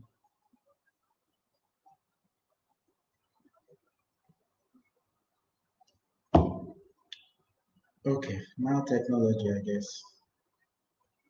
We all have to take a share of it.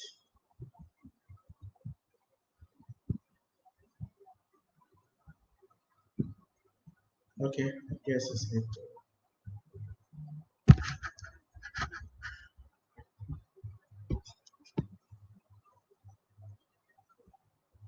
Okay, great. So while Victor comes in, let me try and share my screen, share the entire screen, and then I can go to my presentation. today. Okay, I hope you all can see my presentation. Okay, now I have some.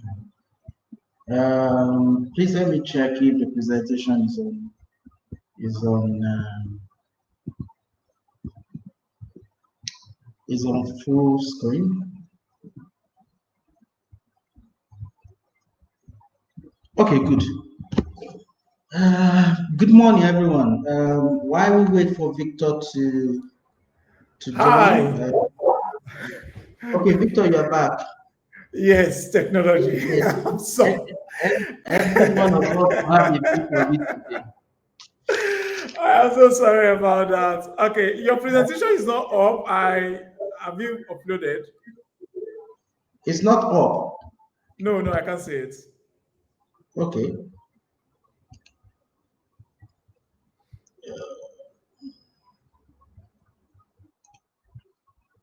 But you can see this.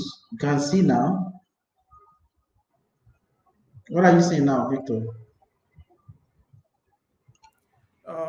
Let me see. Okay, yeah, fine. It's here now. Is it on full screen Fantastic. now? Yes, it is on full screen. Okay. Please move to the next slide so that we are sure that it's moving. Yeah, great. Please. Thank you. Thank you. Awesome. And I'll leave the floor to you. Awesome. Thank you, Victor. Morning, everyone, again. Thanks to Marketing Edge for putting this together.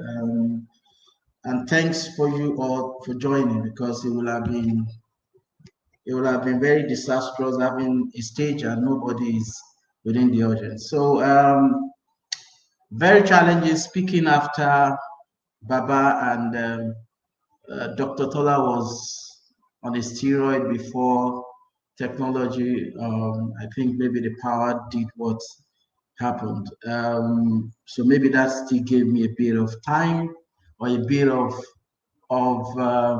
remnants to talk about, because if Tola has finished and then with Baba, I don't think I will have any other thing to add. And to just ask you guys to share the grace and go. However, let me use that privilege of technology to share what I've put together. We are all speaking on the same, storytelling and with data from a perspective of sales and marketing. So you're probably going to be seeing overlapping of concept between myself and what Dr. Tola will be sharing, and perhaps what Lola Marcos will also be sharing.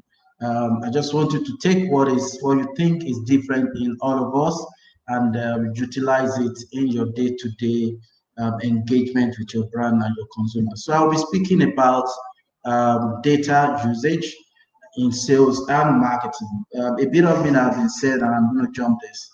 Now, let me start with a very quick analogy to say, in this current dispensation, if you are leading either the sales or the marketing function, or you are perhaps, growing a brand without, recourse to data, you're probably, walking in the dark, your eyes blind, or probably you're walking into a chaos. The years of intuitive marketing has gone. To be honest, David Dimi was the one that said something that in God we trust, everybody bring data. He said that I think about a decade ago, and that statement is still very profound and relevant in today's world, and it's even becoming more relevant because, like Dr. Tola said, data is available. Data is available. The days of we don't have data is gone. We have too much data that sometimes we don't even know what to do with it. And I will tell you today that data is actually the gold in within the ecosystem of business operations.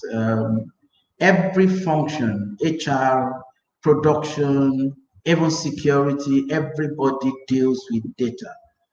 Data begins, is the foundation of every decision making in a serious, and I'll put it, the caveat, a serious organization, because there are some organizations as of today are still, depending on intuition alone, or perhaps not even having some, very serious attention to data usage. So data is gold.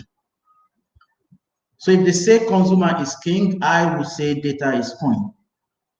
Because perhaps today you don't know more of the consumers that we have today because of the dynamics of the environment, the changing needs of consumers. And this then poses a very serious challenge for marketeers to actually connect in a very deep way with consumers. So what data does is shape strategy and execution. So data in itself as a way of guiding you through and helping you to navigate the business ecosystem. It throws lights, it guides your thinking. In a very serious organization, it kind of suppress your ego, because most of the time you see people place their ego over data. What will people think if I take this decision, or this is my position all along, and if data prove that position to be wrong, then what will people think about it? So these are some of the things that data has come to do, reshaping the environment and then giving the business world a new life. What are the needs for data? And I think Baba spoke about it when he was doing his opening comments, that literally data is the foundation for everything that we do today. Helps to optimize your spend from a marketing point of view, provide customers and consumer insights, improve your level of targeting and personalization, help you optimize your resource allocation, enhance your segmented execution, helps you with real life strategy adjustments, things you deploy something and you're seeing the direction in which things are going, and you are making adjustments on the go. Data helps you, optimize your strategy, your route to market, your media planning, and all of those things. When you begin to see data, it guides you to take the right decisions. It helps you with performance management. Data helps you to monitor your competitors, and it does more than this. But I just want to capture this as my focal points. Now, what I want to do this morning is to give a quick framework on what data should be for an organization, how data should be approached, how data should be treated. And that will start from what I think is the fundamental of anyone who is leading any business or managing any brands in today's world. First thing is what I call data consciousness and literacy. And this is the foundation of it. Building a data first kind of culture in an organization. Today we still have companies that are being led blindly. They don't buy data. Imagine you don't buy retail data, you don't buy brand check data, you don't buy any data, but you want to play in a market that is dynamic, and you're making decisions without a bank of data that is guiding your decision. So the first level of interaction with data is the consciousness of the need for data. The second level is identify which data we're talking about. Dr. Tola mentioned that we have banks of data, and that's very correct. But today is, what do you really need? Because there is a lot of data classification that we have all around. People just packing all manner of numbers, all manner of images, all manner of charts that has no bearing with what they're doing. So the second is data identification. What data are we looking for? Then the next is the sufficiency of the data. What do you need to make informed decisions? So the sufficiency of the data becomes a kind of skills that need to be on in this current dispensation. Then the next thing is data variety. What is the mix of data that you require for you to take the right decisions? And then you then talk about how do you segment the mix of the data that you have in such a way that it helps you make segmented decisions, and you're not just making a blanket decisions and expecting all consumer to fall in line, where you have diversities amongst consumer. The next thing is, how do you process this data if you get them? How do you interpret them? How do you apply the data? How do you evaluate the data? And lastly, how do you preserve the data? So I'm going to be running through this simple framework, and then helping you to understand how you interact with data in the current marketing and sales world. Now, the first one speaks into data consciousness and literacy. And like I said, it's literally speaking about creating a data first culture within the organization. Data leads the conversation. So it's not about somebody's position, it's not about somebody's ego, it's not about somebody's feeling. It is about what is the data saying. When we understand what the data is saying, then we can then begin to layer upon that what our experiences, our exposure, our worldview are saying about it. But first, the foundation has to be that we are talking from the same input, which is the data bank. And the second thing is then identification of that data. What are the data points that are required? You're building competencies within your organization to understand which data need to be collected.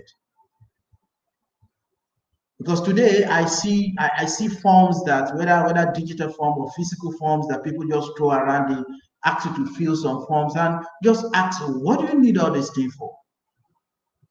What do you need all this thing for? Sometimes you go into some activations and you're asking for people's house address. I don't understand. Do you have intention of going to their houses?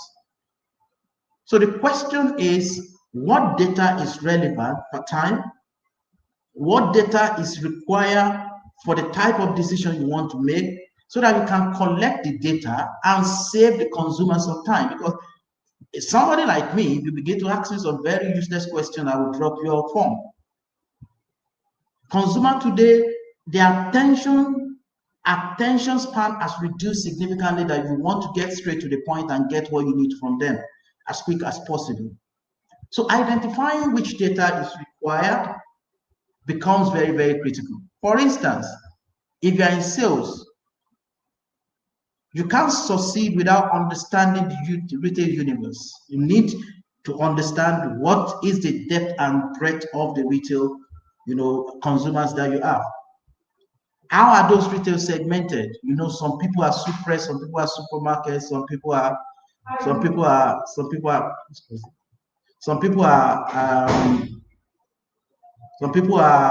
what do you call it, QSR, some people are bookers, some people are, so there are a lot of segmentation within that mix that need to be clear, so that it can guide what data you are collecting. The question, another bit of data that you need to actually think about is the consumer themselves. What channel do they use? What type of channel? What category of brands or services do they engage in? So you want to understand the performance within that category. You want to understand the regional performance. You want to understand the pricing movement. What is happening within the pricing ecosystem? What are competitors doing? What is the margin split? So those kind of things, and the sales promotional data, those are kind of things that the one that helps you to make informed decision in managing sales function. From a marketing point of view, if you give me 1 second, please.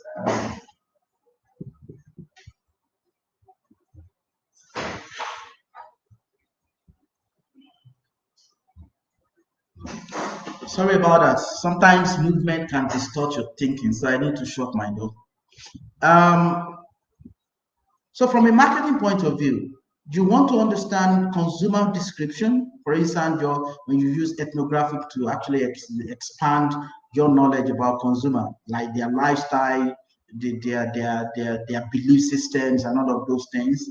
You want to understand the purchase pattern of a consumer. So you need data in that space to understand how often does this person buy this particular product or service, so that it helps you to start having your plan of engaging. The channel preference, do they like to buy in the modern trade, in the general trade, on digital platform? What SKU is their preference? What is their media, their preferred media consumption pattern? Instagram, Facebook, TikToks and the likes. How do they engage with content? What content interests them? Sport, fashion, music, games, or what? Gossip. So you need this data to help you in your engagement with them. So when you talk about the type of data or data identifications, they are very key. Like you said, data available, but the question is, what data do you need? What type of data? To what degree? What is the span and the scope of that data that you require? So these are very, very instructive to guide our data gathering. The next thing is the data sufficiency. How much data is required? So you don't get into data conspication in a way in which you just have pools or piles of data, Excel data that sometimes you don't even know what to do with them. So the question is, what are the key data points that you require for the right decision making? How far should you go? What do I want to do with 10 years data? In today's world, say, well, give me your 10 years sales data. To do what? In a dynamic year that 2014 and 2024 is different from 2025 significantly. And the world has shifted significantly.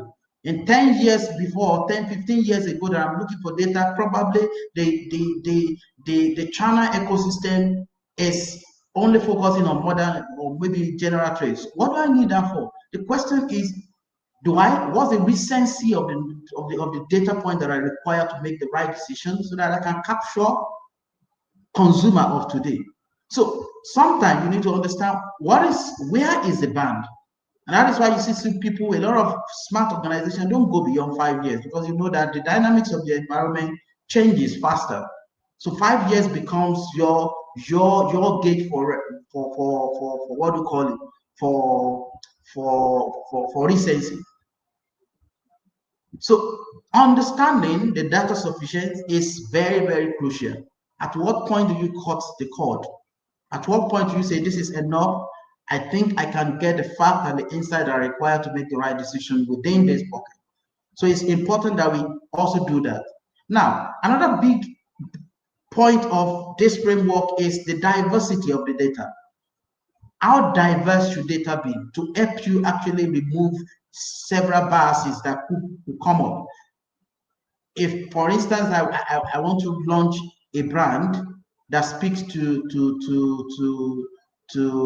what we call it, maybe Gen Zs, for the sake of argument. The question then becomes, the Gen Zs that you just call has different legs. Because if you begin to profile them, Gen Z in a religious space is different from the one that probably in the tech world and all of that. So the question is, what is the diversity that is required in the data that you need to make the right decision? So you need to think about that. How do you then segment this data, having collected them and map them into different pillars that help you take the right decision? Because today, consumer marketers are gravitating significantly towards segmented execution, segmented marketing, segmented communication, that it is not just one communication you spread across all the channels, all the regions. That's why we don't get impact. The real impact is for you to be able to understand one consumer at a time, or a segment of a consumer at a time, and speak to that consumer in the language they can understand so that they can engage with your brand. So how do you segment that? And the next thing is, processing this data becomes very, very important. Yes, I'm asking for Nielsen data. I'm asking for Ipsos. I'm asking for, Kantar. They've now sent everything. Do you understand what to do with it? So this is another skills to understand, how do I process this data point? How do I draw correlation within these data points? How do I triangulate this data such that I am not missing a point? What a quant data will give you will be different from what a qual data will give you. And you need both of them to make an informed decision. So they are very crucial. for you to get a clarity of how do I dissect this data point so that I can get the right insight so that my decisions are guided. They are product of thought through process of data mining. Sometimes you also, as a marketer, you know where you're going, and this is where the insight pathway comes to play, where I know what I want to see, then I begin to look at the data from that lens, without being biased of if I see something else. But at the end of the day, there's something I want to deal with, which is probably a business issue I want to resolve. And I'm looking at a pool of data points to see how do I use this data to sort of extract insight that help me resolve this business problem or challenges, as the case may be.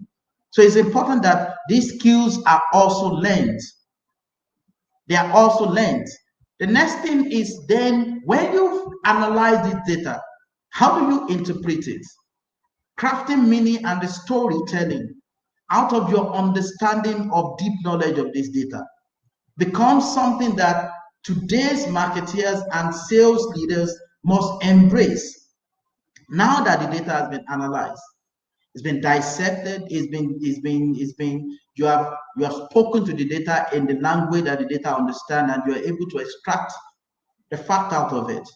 The question is, how do you interpret the data? Because the interpretation of the data is now subject to your worldview, to your experience, to the resource that is available to you, to a lot of factors that are not probably linked directly to the data itself. So you need to now start thinking about the business, thinking about your value chain, thinking about every other context around it for you to actually situate the interpretation of the data, of the insight into that context, so that it helps you to actually navigate without just walking blind. Okay, I have an insight. So what? Your insight will live within a context. The contextual adaptation of your insight is what gives you the impact. And when you talk about analysis of data, there are three things I often look at. One, the behavior of the data. How is the data behaving? Up, down? Is he stable, unstable? What is the trend over a period of time? So you're not taking one data point and then using that as a judgment. How can you see that for a period of time? And what is the pattern of the data? Then you're talking about the depth of the data from a macro point of view, micro and nano point of view. And more importantly, what purpose is the data showing? Either directing, either presenting an opportunity, or probably warning you. Now, how do you then apply the data when you are clear? You're now clear about the insight, you're clear about the interpretation. How do you then apply it? And a lot of time when you talk about application of insight, it speaks to implementing what you've extracted from the pool of data and bringing it into the operational, dynamics of the business. How do you do that? There are 4 levels of application of data. And most of the time when people come to my school for lectures, I used to tell them why you don't get respect from your leaders is because you are probably operating at the lowest level of application of data. And the lowest level of application of data is what we call the reporting data, because it looks at data from 2 dimensions. One, complexity and the value that the data itself brings to the business. The complexity of the data, the sufficiency of the data, and speaks into the value that it brings. So the lowest value is the reporting data. When you get that data and you just report it as it is the lowest value creation. Because all you are just telling us is a sung event. What has happened? It has no value. When you talk about senior leaders, it's good that you've told us what has happened, but we are more interested in why did it happen? Why did it happen? And that is when you have gone beyond just reporting the data as it is, by delving into the data to analyze that data, to say this is why this thing happened, which is also good, but it's still very, very, at the lower part of the data appreciation itself. And the next thing is, what is currently happening? What is currently happening? Because it helps us in our decision making, because currently means that something is being monitored, and then we are having a clarity of what has happened, why it happened, and what is currently happening. But the highest level of data application that business leaders do appreciate is when you get into predictive data. When you begin to say what might happen based on what we are monitoring. And we also have, the first two levels speaks about evaluative mode, which is past. But more importantly, you have the present situation and updating, and then you have the somewhat predicting into the future to say this is what will happen. And these are all function of you romancing the data and using the data within the contextual business operating arena. And more recently, it's been added that the data might predict what will happen, which is great. But more, very, very, that you see what AIs and the tools that are emerging have done is now helping you and directing you to say, this is actually what you should be doing. This is actually what you should be doing based on what will happen. And that is where we call prescriptive data. And that is where the strategy comes to play in your understanding of data and the application of it.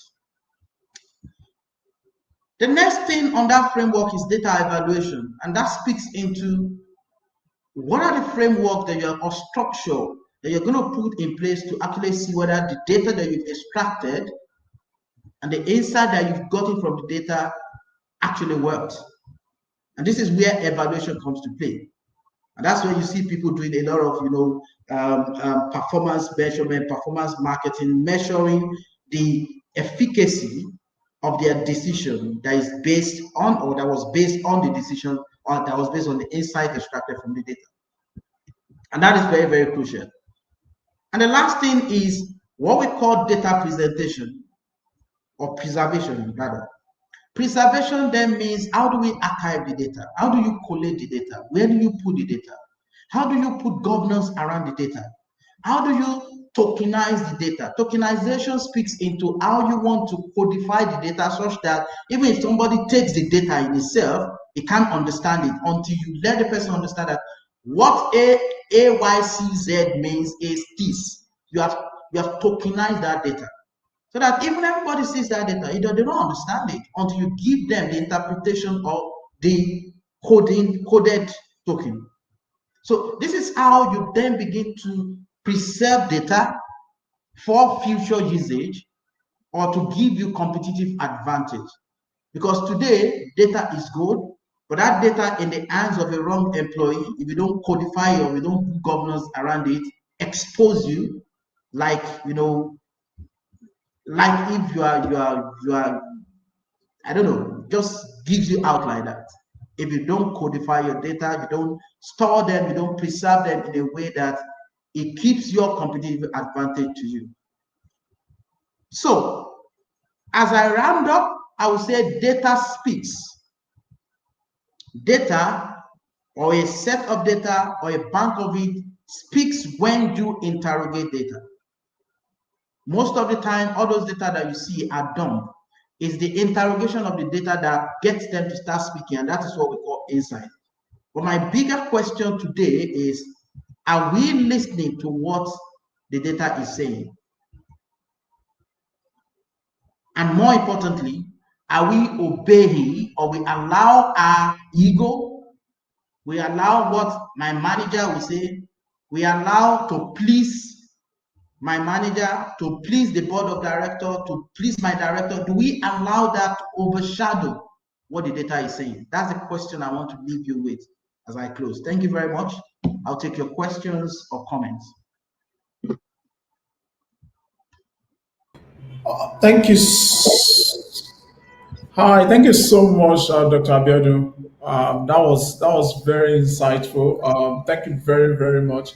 For me, there were key takeouts. I had a whole lot to write on my jotter, but I'll just mention one or two. The first thing you mentioned was the fact that as marketer, we need to be data conscious. There's the need for data consciousness and literacy. Not just for the guys who handle the data, for everybody within the team to be able to make an informed decision. And again, as a brand, you should invest in the right kind of data for your brand. You should buy the type of data that is needed to be able to make an informed decision and be able to drive your sales and marketing efforts. That is very, very important. And the framework that you gave, fantastic. Then you also mentioned the lowest level of data being the reporting data. It's funny how sometimes you have conversation with brands. I was having a conversation with a marketing manager recently, and was complaining about the reports. And I'm like, look, it's not just about the reports, right? Because they were just focused on, just give me the reports and let me know what my social media is. Look, it's not just about what your social media is doing, what the sentiment is. Anybody can generate that data and give to you, and you're looking at the data, but there's no insight from it. There's no actionable. There's nothing to say. Okay, you know what? Based on what we've learned from this is the action that we need to take immediately to be able to drive sales and push our marketing further. And that's very, very, very, very key, right? But I have a question here for you, though, from our conversation. So you mentioned that business needs to begin to look at how they apply data in the thing that they do, and looking at the business application of data map that you share, right? Where would you say most of the businesses in Nigeria, especially, where would you categorize them? And how can you advise that for those who are not at the description level yet? What are the things that they need to do immediately to be able to get them to that point where they are not only having access to the right kind of data that they need, but they are actually utilizing the data to the fullest? Okay. Thanks very much, Victor, for the question. Of course, when you look at that 2 by 2 grid, you're talking about the complexity of the data and the value to the business. Where people should be in this dispensation should be at the prescriptive level for any business that is serious. I, I stopped doing 9 to 5, I think about 3 years ago. And I think my baptism into the dynamic data movement was during COVID. And during COVID, sometimes I did about 8 different iterations of strategy because things are moving like the speed of light. And that was the part of AI, and that was part of this generative index that you've seen all around. And it makes it extremely very difficult for marketers today to perform excellently. I think we enjoyed a bit because within some of us they started, we didn't have a lot of data, but even now with the data that you have, a lot of things are moving quickly. True. They are moving quickly, so the data are becoming outdated almost on a steady mode. So the question for a business today is to become, a bit more swift at converting data or converting insight into profit. That's what I would say. Because new insights are emerging, new things are coming, catch on the one you have now. So the speed of response to data implementation becomes very critical. So when you get the data, as fresh as the data is, extract it, implement it like now. It's nothing like, you are doing analysis paralysis, waiting for 2 months, 3 months to take decision on something. Consumer life has moved significantly within that period of time. And that is what kills a lot of companies. We knew the story of Nokia. Now they are trying to struggle to come back to the market with all manner of things, but you've lost it.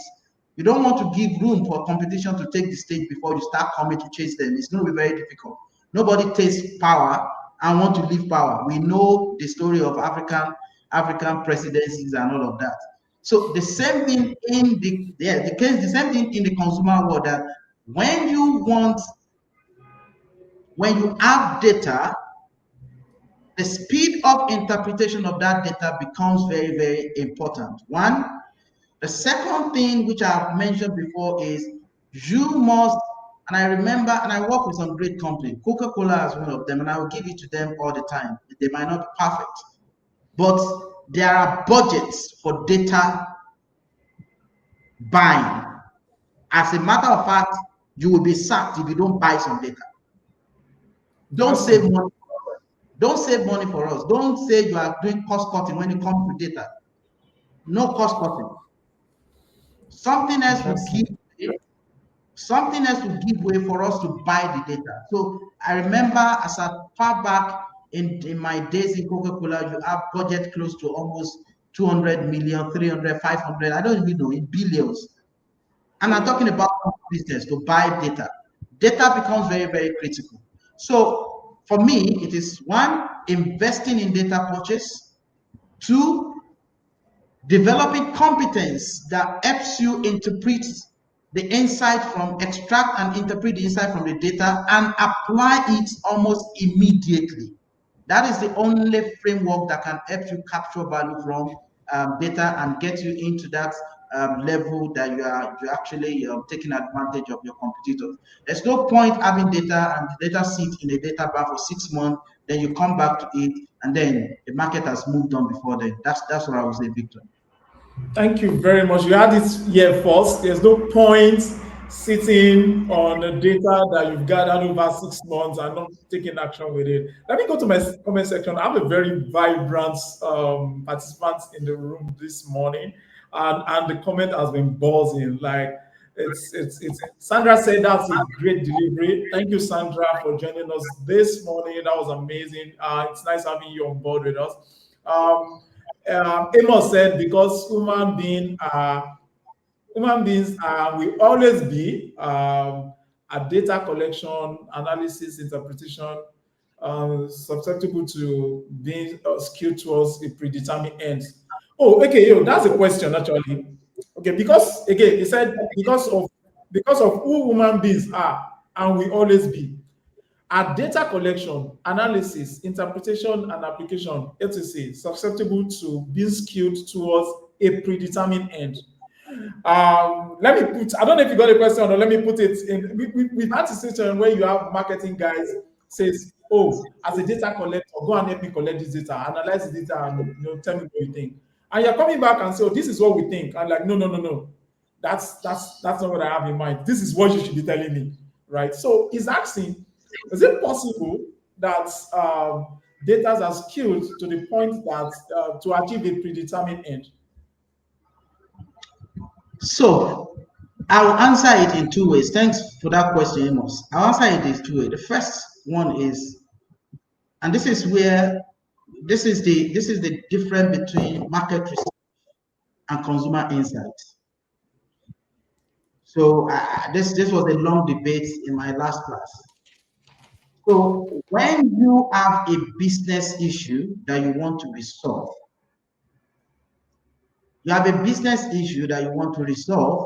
the question is, you are asking specific questions in the market to get insight towards the resolvement of that particular business issue.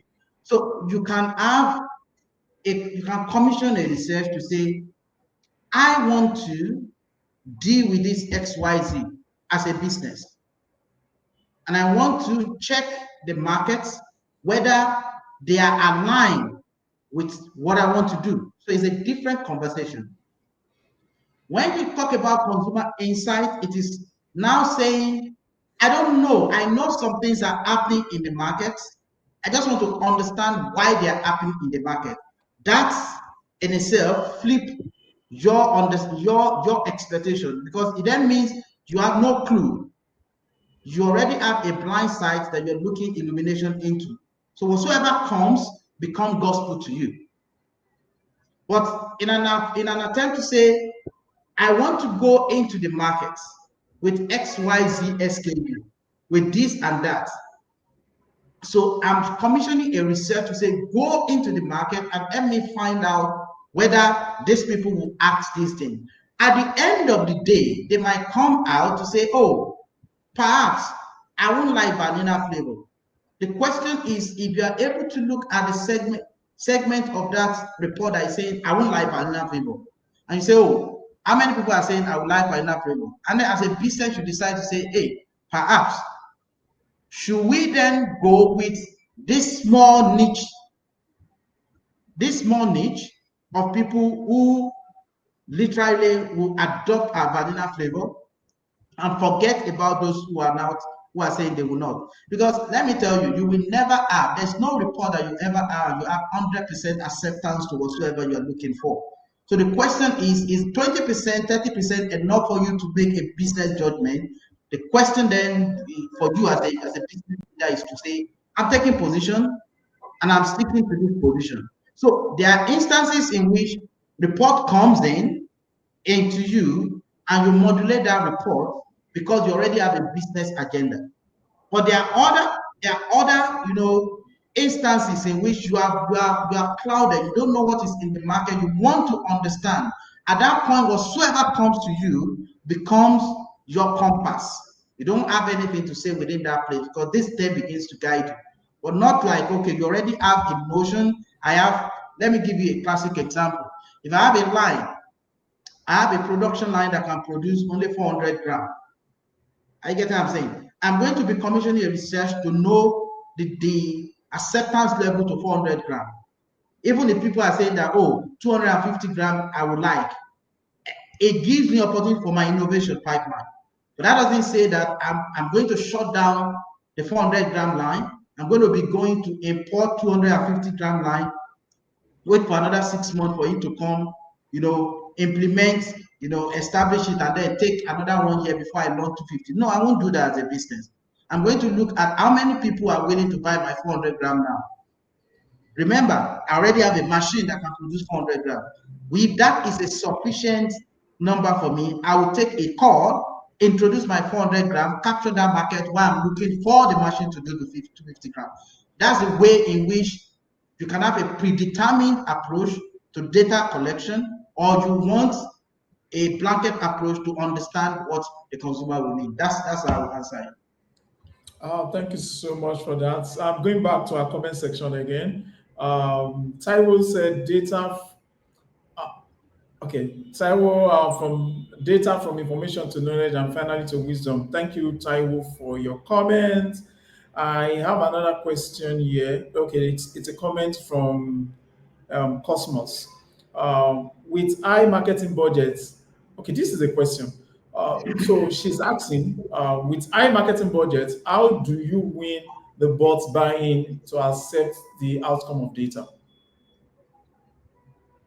With high marketing budget, how do you win the bot to accept the outcome of the data?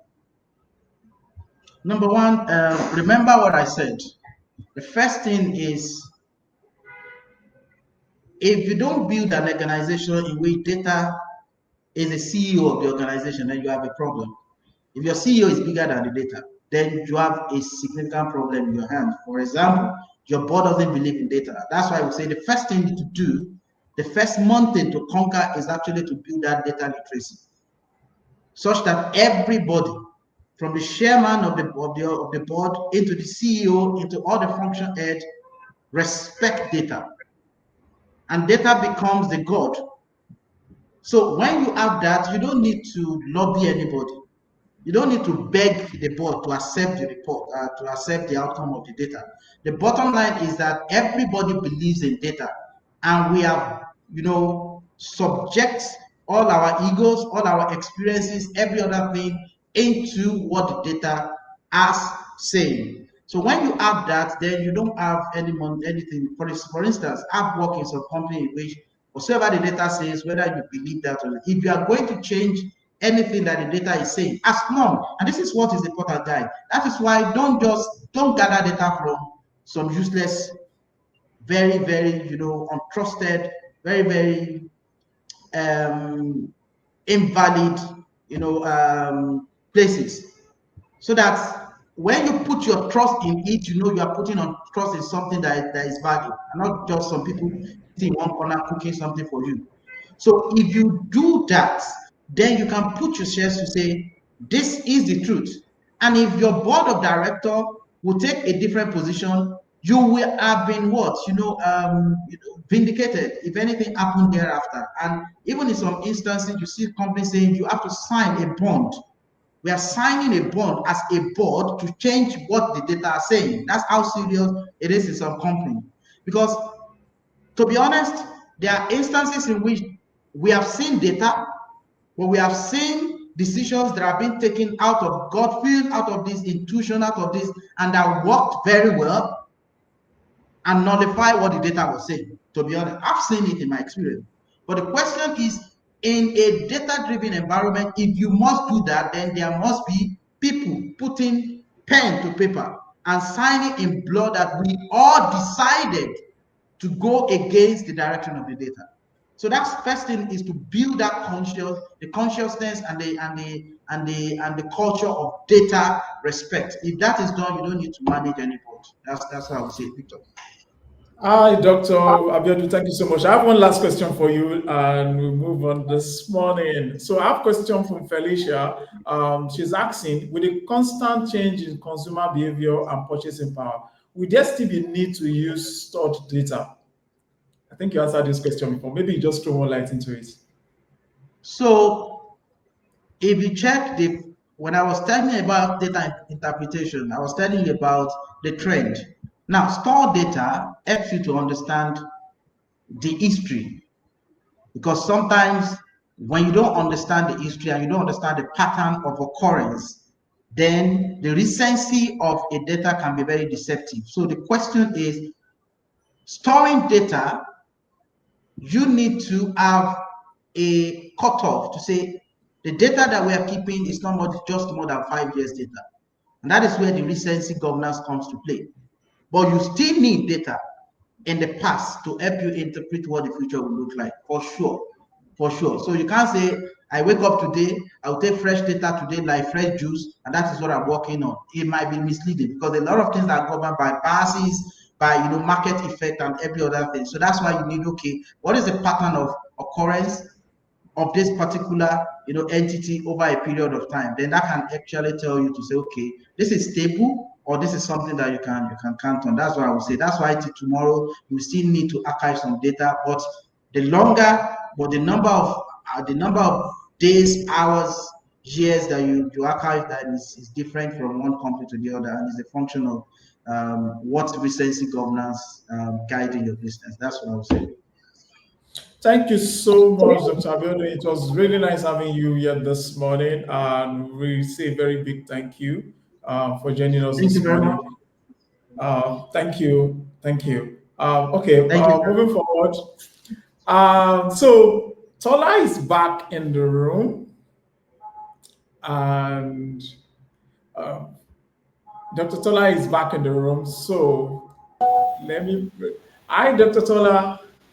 Hi, everyone. You will not believe I finished my presentation. I just continued. I finished. I said I was waiting for the questions. And then I'm like, can anybody hear me? Can you hear me? And then I went, I can't view the room. I can only see my screen in front of me. So I came back and can they hear me? So I closed the presentation only for me to realize it was my desktop that was in front of me. I can imagine. Thank you so much. You're welcome back. And the section was like, oh my God, let's just continue, and boom, technology being technology, it happens. So apologies about that, everyone, and thank you for holding. Are you presenting still? Yeah, let me try. I'm gonna just do the same thing I did the last time. Let's try this.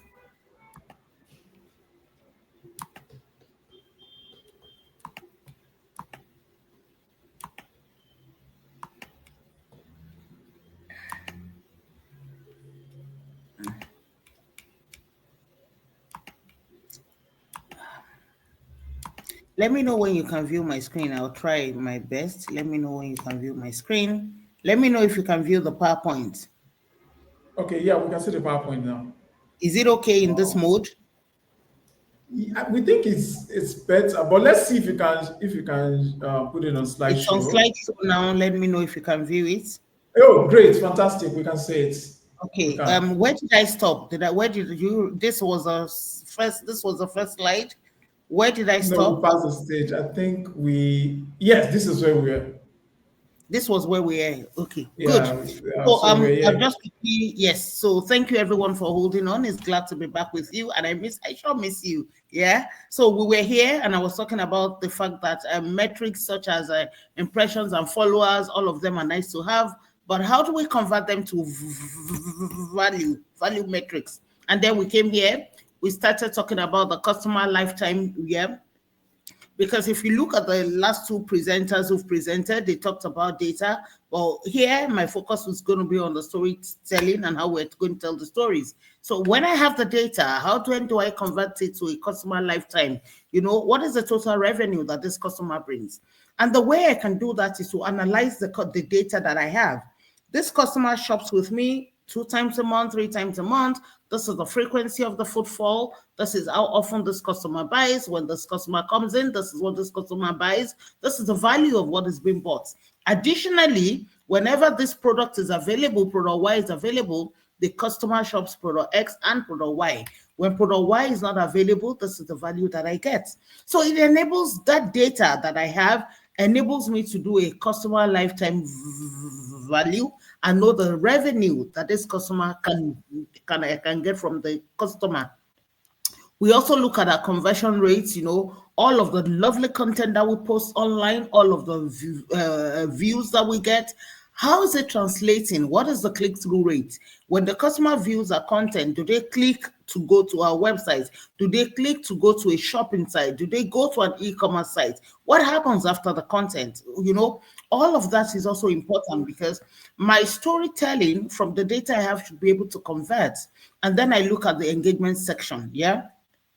When you look at the engagement and the interaction on the page, who really is engaging? My data should be able to tell me, how are they engaging? Who is engaging? What time are they engaging? What are they saying? What is the tonality of the content that is being spoken about? And also, if you look at the customer engagement, what sectors, what geographies, what age bands, what socioeconomic classes, all of that data will give me, and I can then better manage the level of engagement or segmentation that I have. When you come to the acquisition cost as well, how much really is it costing me to acquire this one customer that I'm trying to acquire? You know, how am I able to do this? It is through the data that I have, right? Now, when Dr. Abiodun was speaking, he talks about don't get data from an irresponsible source. Yes, because I listened to his presentation as well. And, you know, it talks, if you have data, good quality data, you are able to then use the data for a meaningful cause. You are able to then use the data to perform for you and make sure that your analytics are right, because digital is such that it's plug and play. You are able to then pull the plug on where you think that it doesn't work or where you think the value is not realizing, and then invest that funds or the budget that you have into somewhere that you can get the more outputs or the benefits. Now, when you talk about aligning marketing and sales, remember from a commercial lens, yeah, from a commercial lens, you talk about unifying your data. And a lot of times, this is one of the things I like to talk about because we have data, but it is fragmented. You know, the customer insight person says, oh, this is my data, I'm looking at it. The marketing person says, oh, yeah, I've got this data from social media, I'm looking at it. The salesperson says, oh, I've got this data from the field, I'm looking at it. But at the end of the day, what happens? We're all looking at data from different points of view. But when we unify that data, we have a broader view. When we unify that data, we're all able to look into better insights, and it becomes clearer. Because the same data that the salesperson is looking at, that the marketing person is looking at, that the customer insight person is looking at, we're able to then have better quality leads because we're able to study. We see the trends, the consumer behavior is there, the potentials are obvious, right? So we use less and energies because our strategy will be synchronized at that point in time, which is why a lot of organizations today spend a lot of money to institute a CRM the process. Now, what the CRM process does for you is to put all of your customer data into one pool, one set of information that anybody can log into. The customer name, framework, time, every detail about the customer is in that space. And it's easier for us to then have clearer insights, and then of course we can engage. We can look at the time in which we want to engage. We can look at what we're saying because it will be clear at what time our customers are engaging with us. When is the customer engaging? What are they engaging for? And when they engage, what are they doing? What is the output? What is the size of the efforts that they are making? And then of course we have consistent messaging across the channel. Because we're all looking at the data from the same point of view and we're all aligned on what the communication should be, whether I'm talking about it in the field, whether I'm talking about it in the store, whether I'm talking about it online on an e-commerce site, our communication is consistent. Why? Because we're working towards achieving the objective which we've all set out to achieve. Now, does storytelling have pros and cons? Absolutely. And why do we say storytelling has pros and cons? Because meaningless stories don't add value, right? Meaningless stories don't add value. And remember, what we're trying to do is cut through the noise. When data doesn't have content, it becomes noise. So the content is saturated already because you're not the only one in the space. Everybody's trying to talk about their brand. Everybody's trying to talk about their story. So the saturation is there about the storytelling. But it's even worse when you have the data and you can't convert it to something else. Because ordinarily, your data should convert to what? Improvement. You should have data improvement because you're able to tell a better story. And your storytelling is in the analysis of the data that you have. The emotional connection is there. I remember when the keynote speaker was talking, Mr. Awopetu, he also talked about that we lead with facts and engage with emotions. Once the emotions are there, the connection is built. Brands today are spending a lot more for brand love. And why is brand love important?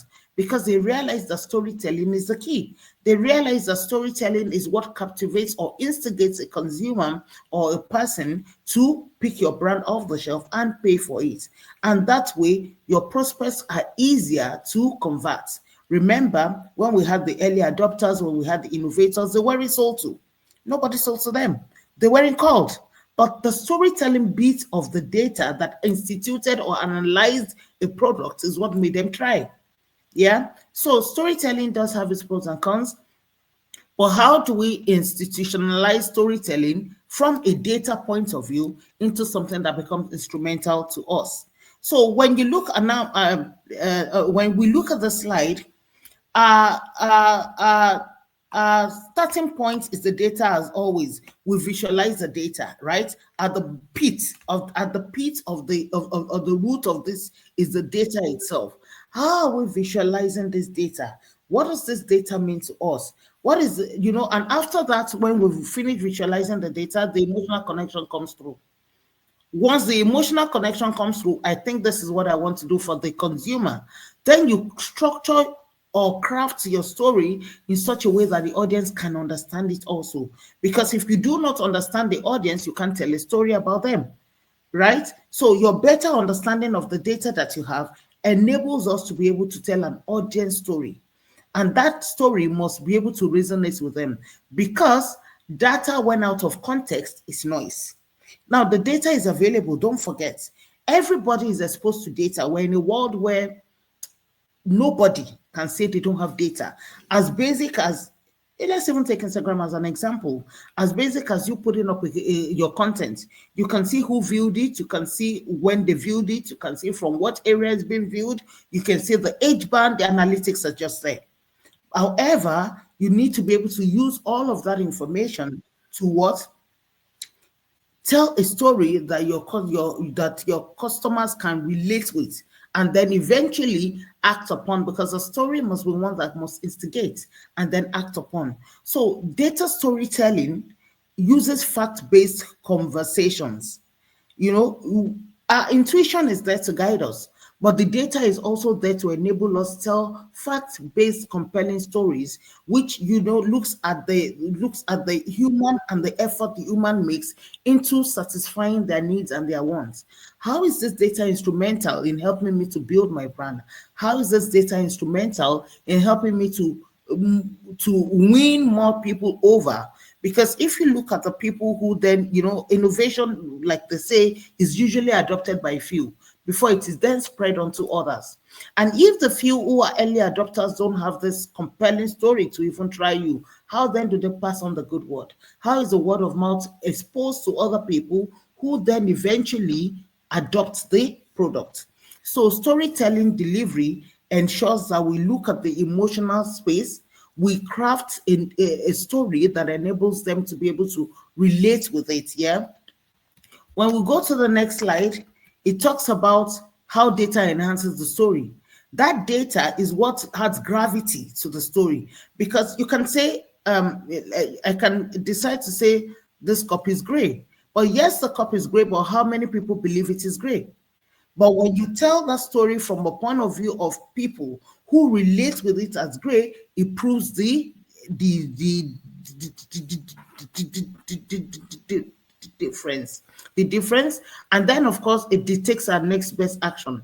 Data enables us to be able to go to the next phase of our conversation, which is the buying phase. But please note, data doesn't kill creativity.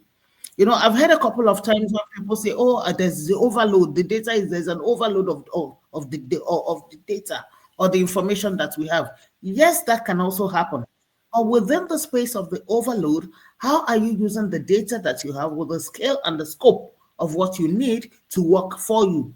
Data should enable you to tell or to craft compelling stories rather than be a blockage. So never ever, we should never view data from the point of view of there's an overload. Neither should we view data from the point of view of it's killing creativity. No, data should enable us and support us to be able to talk about the stories that we want to tell that make it compelling for us to achieve the objectives that we need to achieve. Now, we talked about the advantages and the disadvantages. Again, never over rely on the data that you have, because people are changing, times are changing, our consumers are changing, trends are evolving around us. A lot of things are happening around us. How do we ensure that we begin to be agile, nimble in the data that we collect or use? Right, which is where the overload of data comes. There's a data from source A to source Z. Yes, but within that context, how are you shifting that data to ensure that you are in the time, the moment, and more importantly, do not misrepresent? When data is not read appropriately, what you realize is that you become flawed. Your decision making becomes flawed. Your conclusions are flawed. Why? Because the data has been misrepresented. So in essence, what are we trying to say? Data should add credibility to the conversations that you have. Data should get you impact. Data should say, over the period of time, we have experienced that customer X behaves in a certain way during this particular time, which enables you to be able to tell a story about customer A. Now, it should also reveal the trends and the insights, right? It should reveal the trend to the point where you are able to say that all the customers that we have, this is their trend. Once they get to this point, they move to P or Q. Now, how do we know that? It is through their trend. It is through their insights. We can forecast at that point in time and say that every year during this period, we are able to get this uplift. Why? Because the trend says so. So data over a period of time should make us become more insightful, or make us be able to plan in such a way that we can then be adding value. And then, of course, it takes the actions.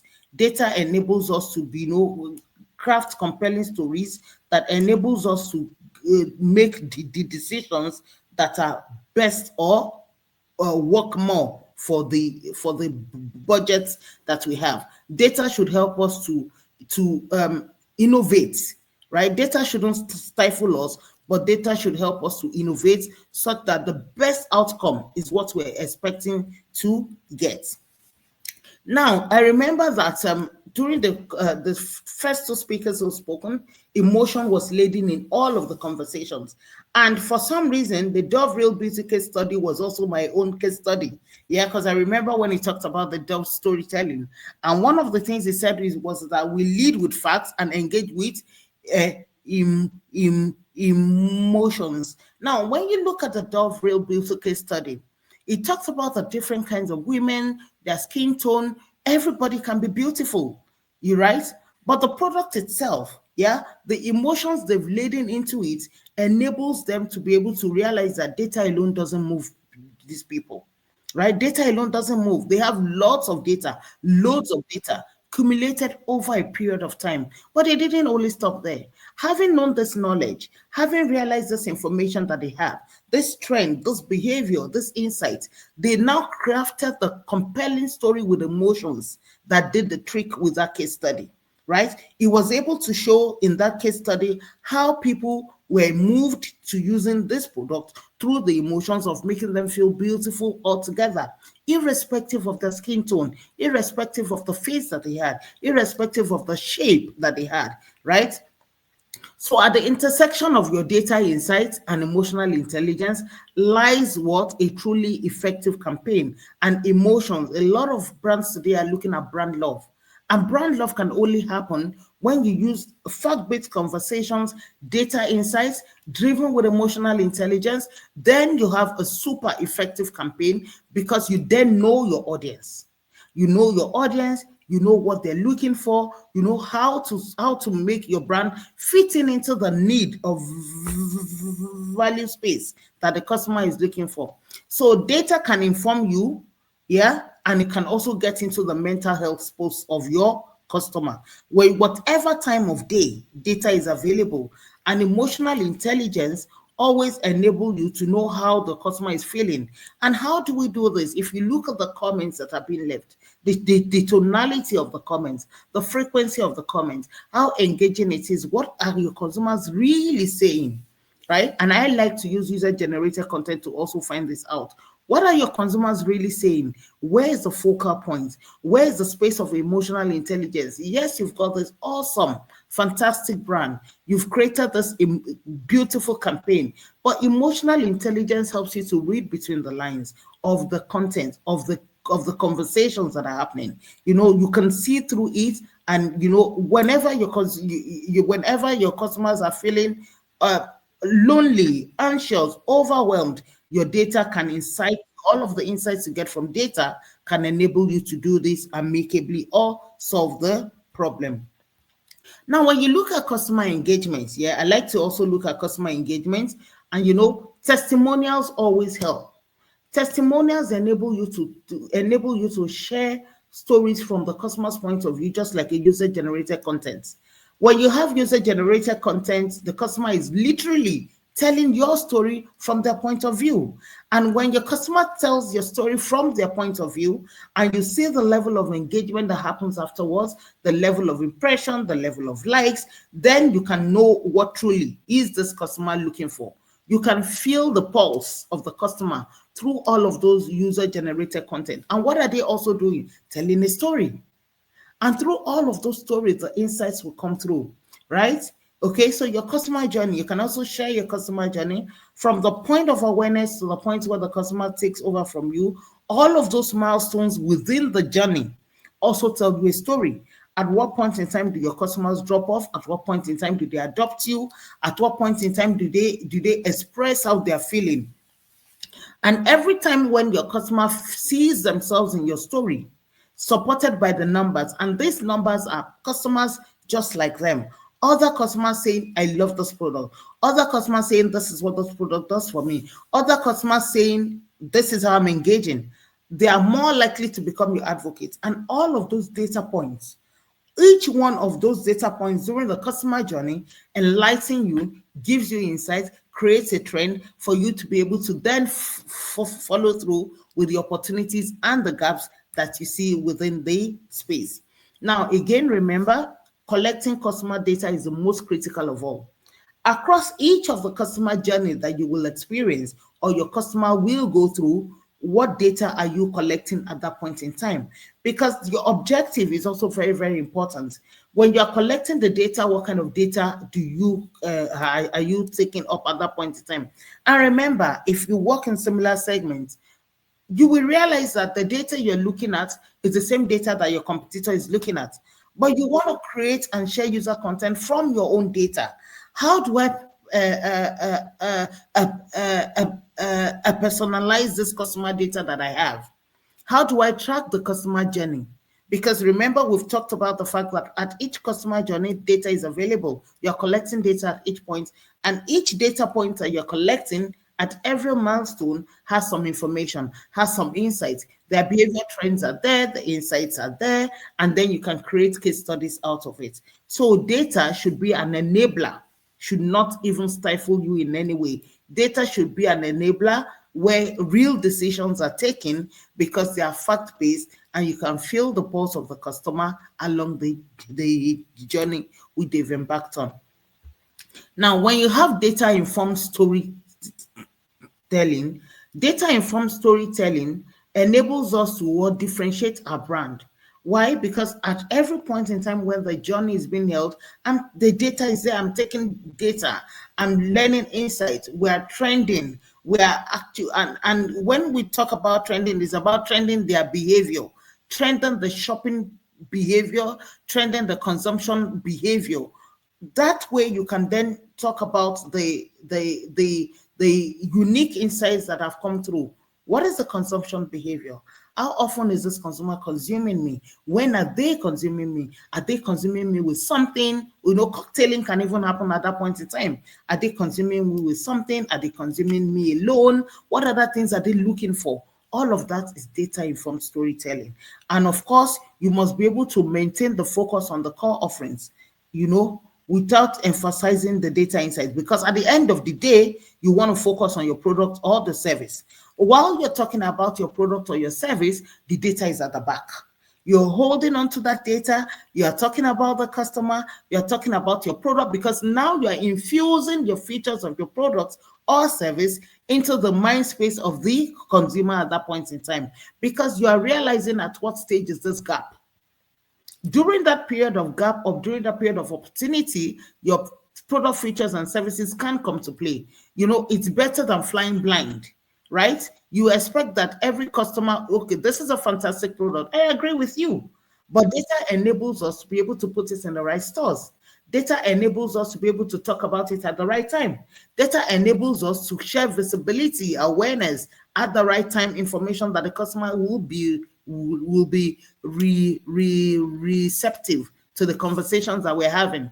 So yes, the products and services are there, we should focus on it, but data enables us to do it at the right time.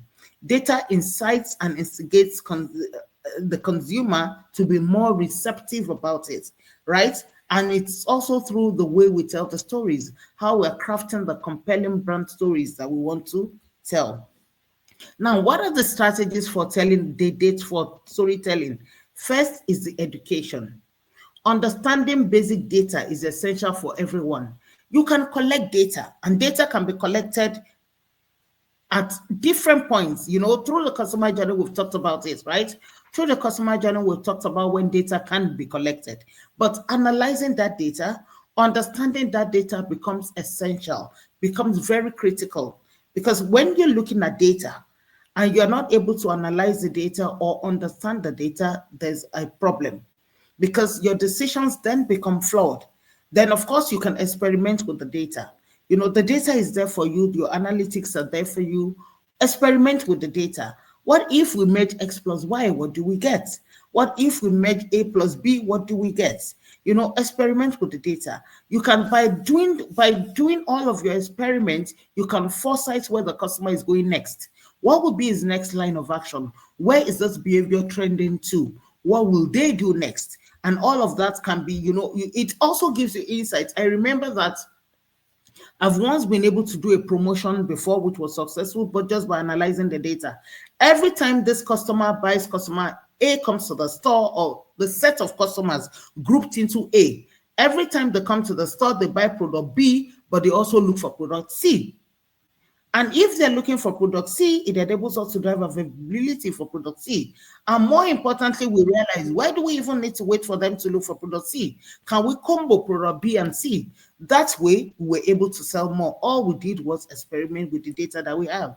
And then, of course, we refined the story. We began to guide how we talk about the stories. We began to guide what we say, how we say, because when you listen to your customers or you use data to analyze the conversations, you will realize what they're looking forward to hearing. You will realize the words that work for them, the tenses, the phrases, the terminologies that work for them. And then ultimately, every customer buys to solve a problem. How are you focusing on when to solve their problem? How does your product sit within the problem-solving phase of the customer which you are trying to attract? Data helps us to know when. Data helps us to know how. Data helps us to know what it is exactly that these customers are looking for, and that data enables us to focus on the audience or the problems that the audience has. Now, when it comes to creating that storytelling or that content, right? How can we also improve on it, right? Now, we look at the audit content.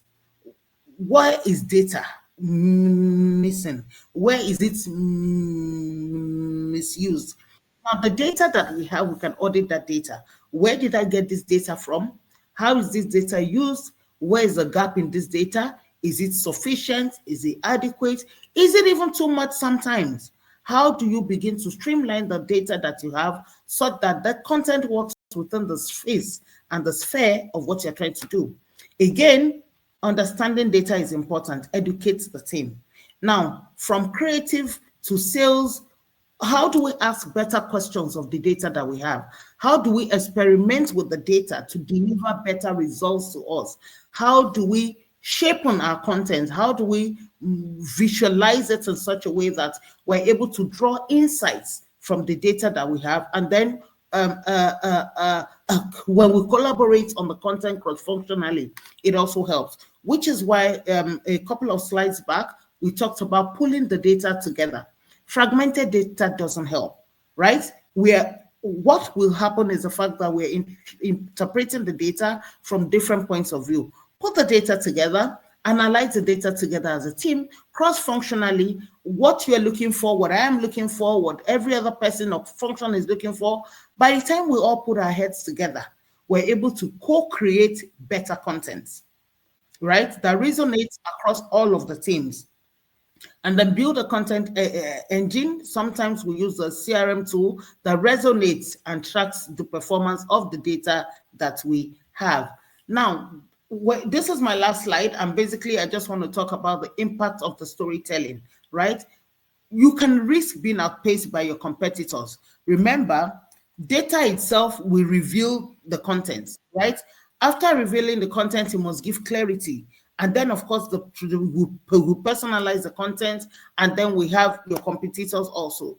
We're in a space where data is available to everyone, probably the same data sometimes, but how are you taking insight from that data to tell your own compelling story? How are you taking that data to tell your own compelling story? Whether your product is or your brand is in an early adopter stage, or your brand is in a maturity stage, or your product or brand is in the declining stage, even through innovation, right? How are we telling the story in such a way that it's compelling? How are we making the early adopters or the innovators who first look into our product, how are we making them stick with it through the kind of storytelling that we're doing? How are we making sure that competition doesn't take our customers away from us? Is by the storytelling. How are you differentiating your product through a better and differentiated offering? Is all through storytelling. It's all about the crafting. It's all about the orchestration of the sentences. And again, we're saying use data to back it up. Data is available. use data to back it up. Data should be an enabler. Data should not stifle you. And collecting your data also depends on where you get that data. I'm going to stop sharing now, and I hope the class can hear me. I hope I can still be heard.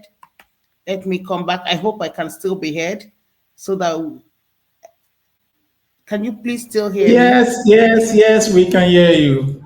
I was afraid. I was afraid. Yes, we can I hear just you. want to, yes, thank you very much. I just want to conclude with that, by saying that we're in a data-driven space, right? And if we're in a data-driven space, we should realize that data is everything to everyone. Our gut feels don't work anymore. We're in an oversaturated digital era. Attention is across, the narrative. The narrative is becoming our strongest tool. And a narrative, when you talk about narrative, you are talking about how compelling your story is.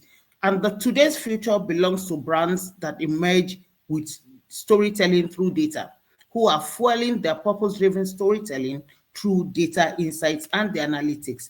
So again, make sure that we're able to tell the story, analyze your data, create the narrative that you want, create the experience, and ultimately, your data storytelling should become a persuasive experience to the customer.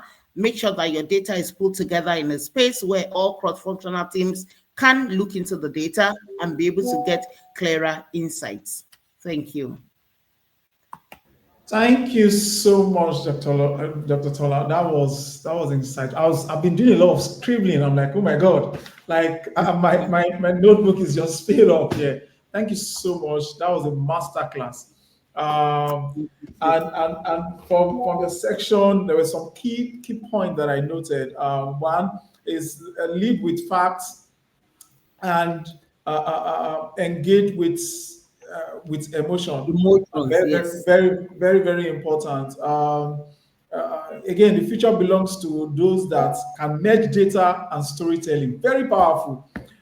You can't just have data in silo and not be able to tell a fantastic story with the data. That was very, very, very powerful. So I have a whole lot here, but let me go down to my awesome participant this afternoon. Oh, this morning. Oh, it's afternoon. This afternoon, and let's see what the comment section is saying. So Taiwo has this to say: data helps to design a better customer experience at every touch point in their journey, from zero moment of truth to the ultimate moment of truth. Fantastic. Thank you, Taiwo, for that comment. Absolutely, yes, That absolutely. was rightly put. So there were a lot of welcoming back. Then Alex was okay, no, I think Alex was answering someone's question. Basically. Fumilayo has this to say, thank you, Dr. Taiwo. That was an amazing presentation from Fumilayo Taiwo. Thank you, Doctor. We really appreciate you. We have a lot of comments, a lot of thank yous from the comment section. Thank you very much once again, Dr. Tola. Network and technology almost make us miss all of this, but again, we tell the technology, no, not today. I was glad to be back. we are very happy to have you back. Thank you so much for coming. Moving on, we are going to our last section this morning. It's been a wonderful section from our very first speaker this morning down to our last speaker. Please, if you're having an awesome time, please just drop in the comment section. Let me know what your experience has been, and please let's try as much as we can. Let's share our insight. Let's share what we gain from all of this on socials, and let's hear your feedback. But more importantly, I want to know what you're thinking. Please share in the comment section. Let me know what you're thinking about the presentation so far. So our next speaker this morning is Lola Marcus. Okay, let me get Lola's profile.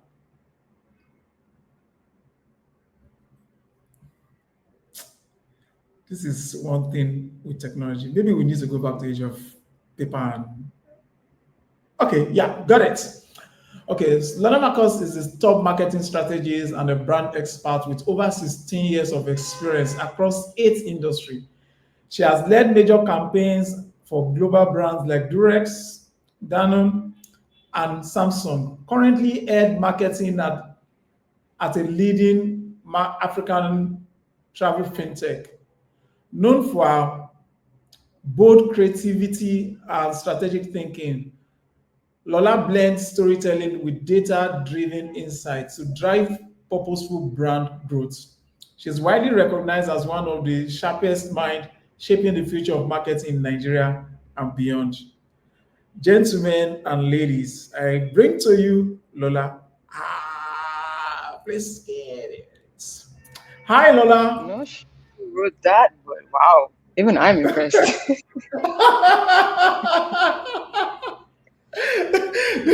You know what? You know what I'm smiling. It reminds me of it reminds me of an event that we had recently. Yeah, My organization put together an event, the African Marketing and Technology event, and yeah. so I was supposed to come and do the introduction, the opening speech for the event. Then I had them reading out my profile. I was like, okay, hold on, who put that up? I wasn't even put that out there. You So need to don't ask. worry, You need to ask. I understand. But that was brilliant. I'm sure whoever did that did justice to your profile. I Just a try. bit of what they want us to know, and Yeah, not all the other plenty things that we know you've been doing. Nice to okay. have you on the show on the stage tonight. Thank This you very morning, beg much. your pardon. Are Mhm. you doing a presentation or we are just going to be chatting? I have a presentation, Oh, which I already fantastic! sent to Anita as well, but let me see if I can do it Oh, on go my ahead. end. Okay, I think technology is on my side. Oh, nice. Okay, so you are the I first want to person that hope. did not have village. Let's see. It says it's processing, so let's see. But in the interim, while that's working out, if it doesn't work out, I'll probably just have to prompt Anita to help Oh out yeah, on your it's end. up. No, no, no. Oh, It's is it? not yet. I don't see it on my end. Oh, no, Um, it's However, first of all, I want to say thank you for having me, and also thank you to everybody that has spoken before me, Dr. Stola and Dr. Biodun. Nice to see you again, um, as well as Baba. This has been really interesting because I feel like everybody has spoken very technically about data and marketing and sales, and that has sort of built a really good foundation for me and what I'm about to speak on. I'm speaking from a point of view of um, specifically more a consumer point of view. Um, it's really interesting, and I love the fact that we're putting together the topics navigating the future of sales and marketing, and we're pairing it with the call for data-driven storytelling. Storytelling is very key. And absolutely. everybody before me has sort of laid that foundation about how data works and how we can use data to talk to customers and how data right now is really interesting. But I want to come from a different point of view. I want to come from the point of view of the customer and the consumer and who we're talking to these days. Who are these people? Yes, data is interesting. Data is needed. Data is queen, um, where the customer is king. But who are these people? And what are we essentially saying to them? So I'm just going to go right into it. Um, because let's be honest, marketing is evolving. It has evolved. It has evolved from us saying they tell us about it on, in an advert in newspapers, on a billboard, and we try it, we buy it. It has now moved from that to show them, prove it, and vibe with them, and maybe and hope the algorithm will help you agree with this. We're talking to a different kind of customer right now. We're talking in this day and age. We're talking to a very different type of customer. Um, and I say this not only just as a marketer, but as a mother of a Gen Alpha. I'm me seeing, even though he's really young or younger, but able to assimilate what is advertised on TV or whatever the case may be, how he engages with what he sees. So let's talk about who the customer is. Our new consumers these days are your Gen Zs, your Gen Alphas. Yes, we're still talking to millennials for some products, but we're building the gap or building the bridge for the new consumer, the Gen Zs, the Gen Alphas. They are the swipe before they walk generation. And as Dr. Abiodun had mentioned, that a lot of his data analysis and a lot of the work that he did with most of data that he's worked with happened during COVID. This is our COVID generation. They don't just consume the data, they co-create, they remix it, they comment under it, and they also cancel you if it's not giving. Back in the day, the Gen X and the millennials trusted the brand authority. They listened to the jingles, they read the brochures, they looked out for the billboards, the newspaper ads, and they made decisions based off of logic and legacy. And for example, when I worked at Danone, I conducted a customer focus group around yogurt and milk products in Nigeria, and we had definitively two sets of customers: your Gen Zs and your millennials, just essentially to understand where we're coming from and where we're going to. Because at the time, this was about 5 years ago, Gen Zs were just the newer customers coming into the market, into their own pocket power, into the workforce, and they were able to now buy and make purchasing decisions on their own. So we had this consumer focus group, and it was for yogurts and milk products. And one of the questions was, how do you choose the milk that you buy or you use? And there was a very clear distinction. Our millennials in the room said, in a way for them, was basically what they grew up on and what they knew or what they have always known or what their mothers or parents used when they were growing up. And the clear example was Peak and the Papillo ad that came up, I'm guessing a good number of years ago, where Kanu, after Nigeria won the World Cup, I guess it was, or the Olympics, sorry, it was the ad that Kanu had been featured in, and it was the most popular ad at the time. Everybody was singing the praises of Kanu, and there was also Papillo and its association with the brand, and that forged a way for Peak Milk over the years, and it gave it that legacy, and it also gave it that logic, and there's that association. On the other hand, with the Gen Zs and the Gen Alphas, where they would rather just scroll past a sales pitch and connect with what feels real and relevant and responsive to them, the Gen Zs in the room for us, and that same study, all responded with their choice being what was readily available and easiest and possibly cheapest. Not necessarily because they remember an ad from donkey years ago, but necessarily just because for them it is, this is what feels real, this is what I associate with, this is what I prefer. So yeah, they are the swipe before they walk generation. They are able to essentially, decide on what they want to do because it feels real and what is best for them. And they're very quick to cancel it where necessary. So how do we then, knowing that we know that the older generations, they respect the expertise, while the younger ones demand the authenticity and the interaction and the proof of proof of execution. How do we then market to a generation where 8 seconds attention span, or the they have 8 seconds attention span and they have like a 6th sense for inauthenticity? How do we then market to them? Baba mentioned this earlier in his presentation. Storytelling matters. Storytelling matters, but it must be rooted in data. Storytelling isn't dead. It's just smarter. Essentially, it's powered by insights and not assumptions. We are a Nigerian market that loves deals. We still love deals. Be it a boomer, be it an alpha, Nigerians still love deals. But data will tell you when, where, and why. When do these consumers browse? Is it during working hours, or is it 11 p.m. on a TikTok deep dive? What tone of voice do they use? Now we're going from more funny to formal, where before our communication was very much formal and very explanatory and very direct and very, However, we are now doing a lot of things in a very funny direction. what platforms or which platforms do they trust? It's not Facebook any longer. A lot of brands are, a lot of brands are no longer, a lot of people are no longer going on Facebook to do stuff. Our parents are the ones doing it now. There's Snapchat, there's TikTok, and advertising is kind of skewing more towards that. And then you're able to see more times than often what is trending, really, depending on the trending sound. Now what's raining now has been no turning back, and people are doing a lot of stuff around that. And these are things that people like celebrities or brands abroad or in Western world have latched onto the ability to instantly go viral with something. We track what the Gen Z is saying on the platforms, TikTok, Instagram.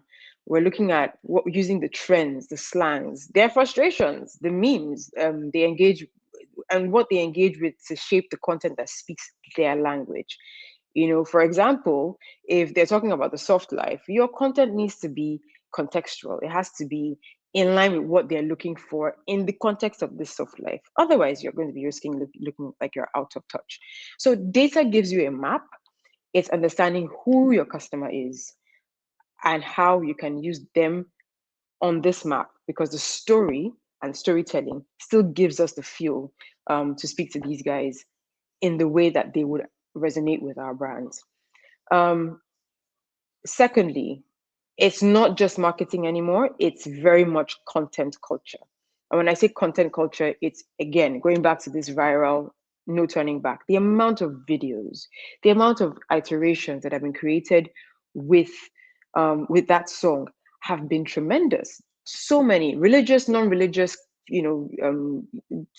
central, everything that has gone, both in Nigeria, both abroad, both with foreigners, with Nigerians. It's been phenomenal. And this is why I'm saying content culture is now, content is queen, but it's now more content culture. You're not interrupting their content. You are to be the content. We're marketing to a generation that grew up watching YouTube before they could even spell the word YouTube. So if your brand isn't entertaining, if it's not educating, if it's emotionally resonant, or it doesn't emotionally resonate, you can be ignored. And no hard feelings there. It's just that you don't resonate or you're not speaking their speak. This is why sales strategy now needs reels, and not just pitch decks and not just sales numbers and business cases, but we also now need, as a sales team, besides the marketing team creating all the content, the sales team also need a pitch deck. Excuse me. And why storytelling must be platform first and insight fueled rather, and then loop friendly. So if I'm saying I'm sharing content, it needs to be, it has the insights of who I'm talking to, how I'm talking to them, when I'm talking to them, but it's also, these are the insights that's fueling this communication. And then it's something that I know that I want people to watch over and over. It has the potential for people to watch over and over and over again. And when I say sales strategy now needs reels, I'm talking about sales is storytelling proof. And when I say storytelling proof, it is proof that whatever marketing has happened works. We take our marketing, we talk to the consumers, we push it to sales, and sales executes the sales. However, marketing captures attention and imagination. Sales seals the deal, like I said, but with clarity, credibility, and consistency. So together we have to tell the same story, but just in different volumes and in different voices. So whether we're selling, in my experience, whether we're selling yogurt or a fintech card, the Gen Z would ask who's using it. A Gen Gen Alpha would ask, what did they say about it? What are people saying about it? Why should I care? And can I get it with cashback? Because it has to give them something back. They want stories, yes, but they also want receipts too. So for them, it's data-driven storytelling, connecting with what you want to say, with what they want to hear, and how they want to hear it. Because as much as we can dictate what we want to sell and what the brand story is and what it is, we need to say it in their own voice so that they can identify with it and it can resonate with them clearly. So, you know, your sales team and your marketing team have to very, very certainly work very closely together to make these things happen. And like I said, you're saying it in the same voice, you're saying the same story, but you also definitely need to say it in different volumes. You really need to have you train the sales team to be able to have the same direction of storytelling that you want them to have, and direct them in such a way that they are a continuation of the marketing team. They are a continuation of what it is, the amount of work that you've put in on digital, on the traditional media, on your on your execution and activations. Your sales team needs to be able to tell the same story, to create that all-round association of your brand. So yeah, for me, final thoughts is that we are not just selling products anymore. We're selling relatability, we're selling values, and we're selling vibes. Whether you want to like it or not, we are definitely selling vibes. But without data, your story cannot hit. It would just be noise. So we want to be able to do it creatively. We want to do it with emotion.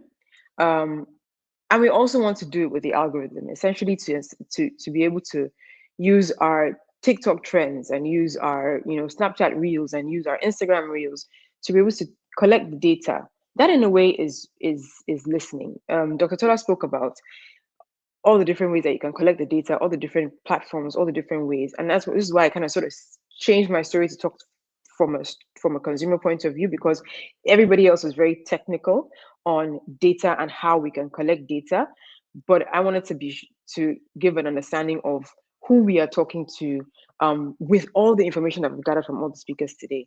So yeah, let's tell better stories and let data help us tell them right. Thank you so much, Laura. That was very insightful. You know, the last phrase, the last part of the presentation just caught me. We're selling experience and vibes, and Yes. without data, you your story will just be a noise. That Yes. is a key one, because really, without data, you just be making so much noise, especially True. with the fact that the attention span of the average consumer is now, despite the fact that consumers spend a lot of time on online, which is very interesting, by the way.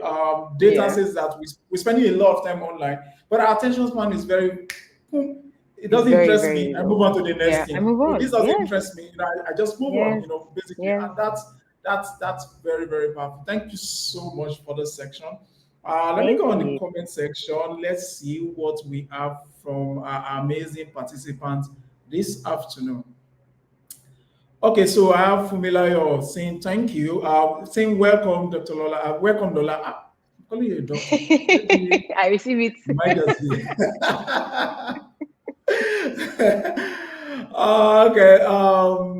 From Olusegun, Shegun is saying the section has been knowledge and experience field from the industry leaders. Thank you very much, Shegun. That was very kind of you. Yeah. Also, Alex, Taiwo said we are selling experience. Exactly, we are selling experience. Very, very important. From our speaker, from our amazing speaker, Dr. Lola has this to say. Well done, Dr. Tola. Beg your pardon. As is, well done, Lola. I love the Gen Z perspective. Absolutely.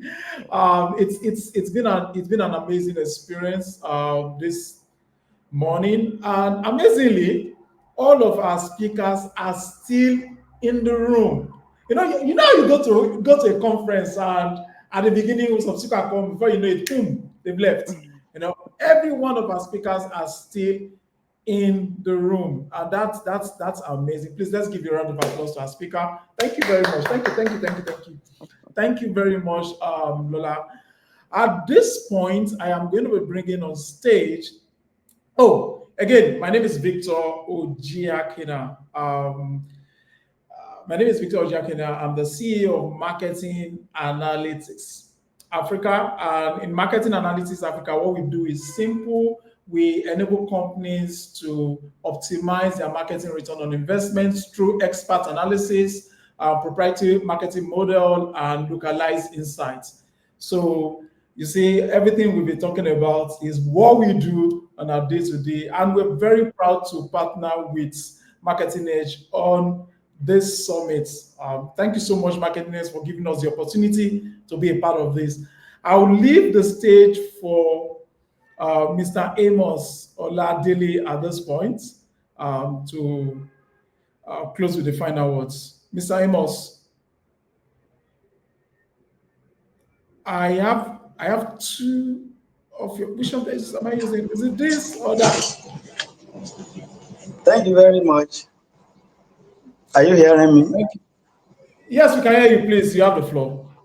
Oh, okay. Thanks so very much. We are very grateful, all of us at Marketing Edge, right from our publisher CEO, Mr. John Ajayi, to the entire management and staff of Marketing Edge. We're deeply thankful to our keynote speaker, all the other speakers, and in particular, our moderator is partnering with us on this logical project. And last but not the least, we want to thank very specially our participants who have been with us all day long. As we all are aware, we at this summit explored the evolving landscape of sales and marketing and how data-driven storytelling is no longer a luxury, but an absolute necessity. Let us take the insights we've gotten forward and continue to transform the way we connect with customers and build engagements going forward. Thank you once again for being part of this journey. Stay cautious, stay data-driven, and keep telling great stories. Till next time, thank you and God bless you.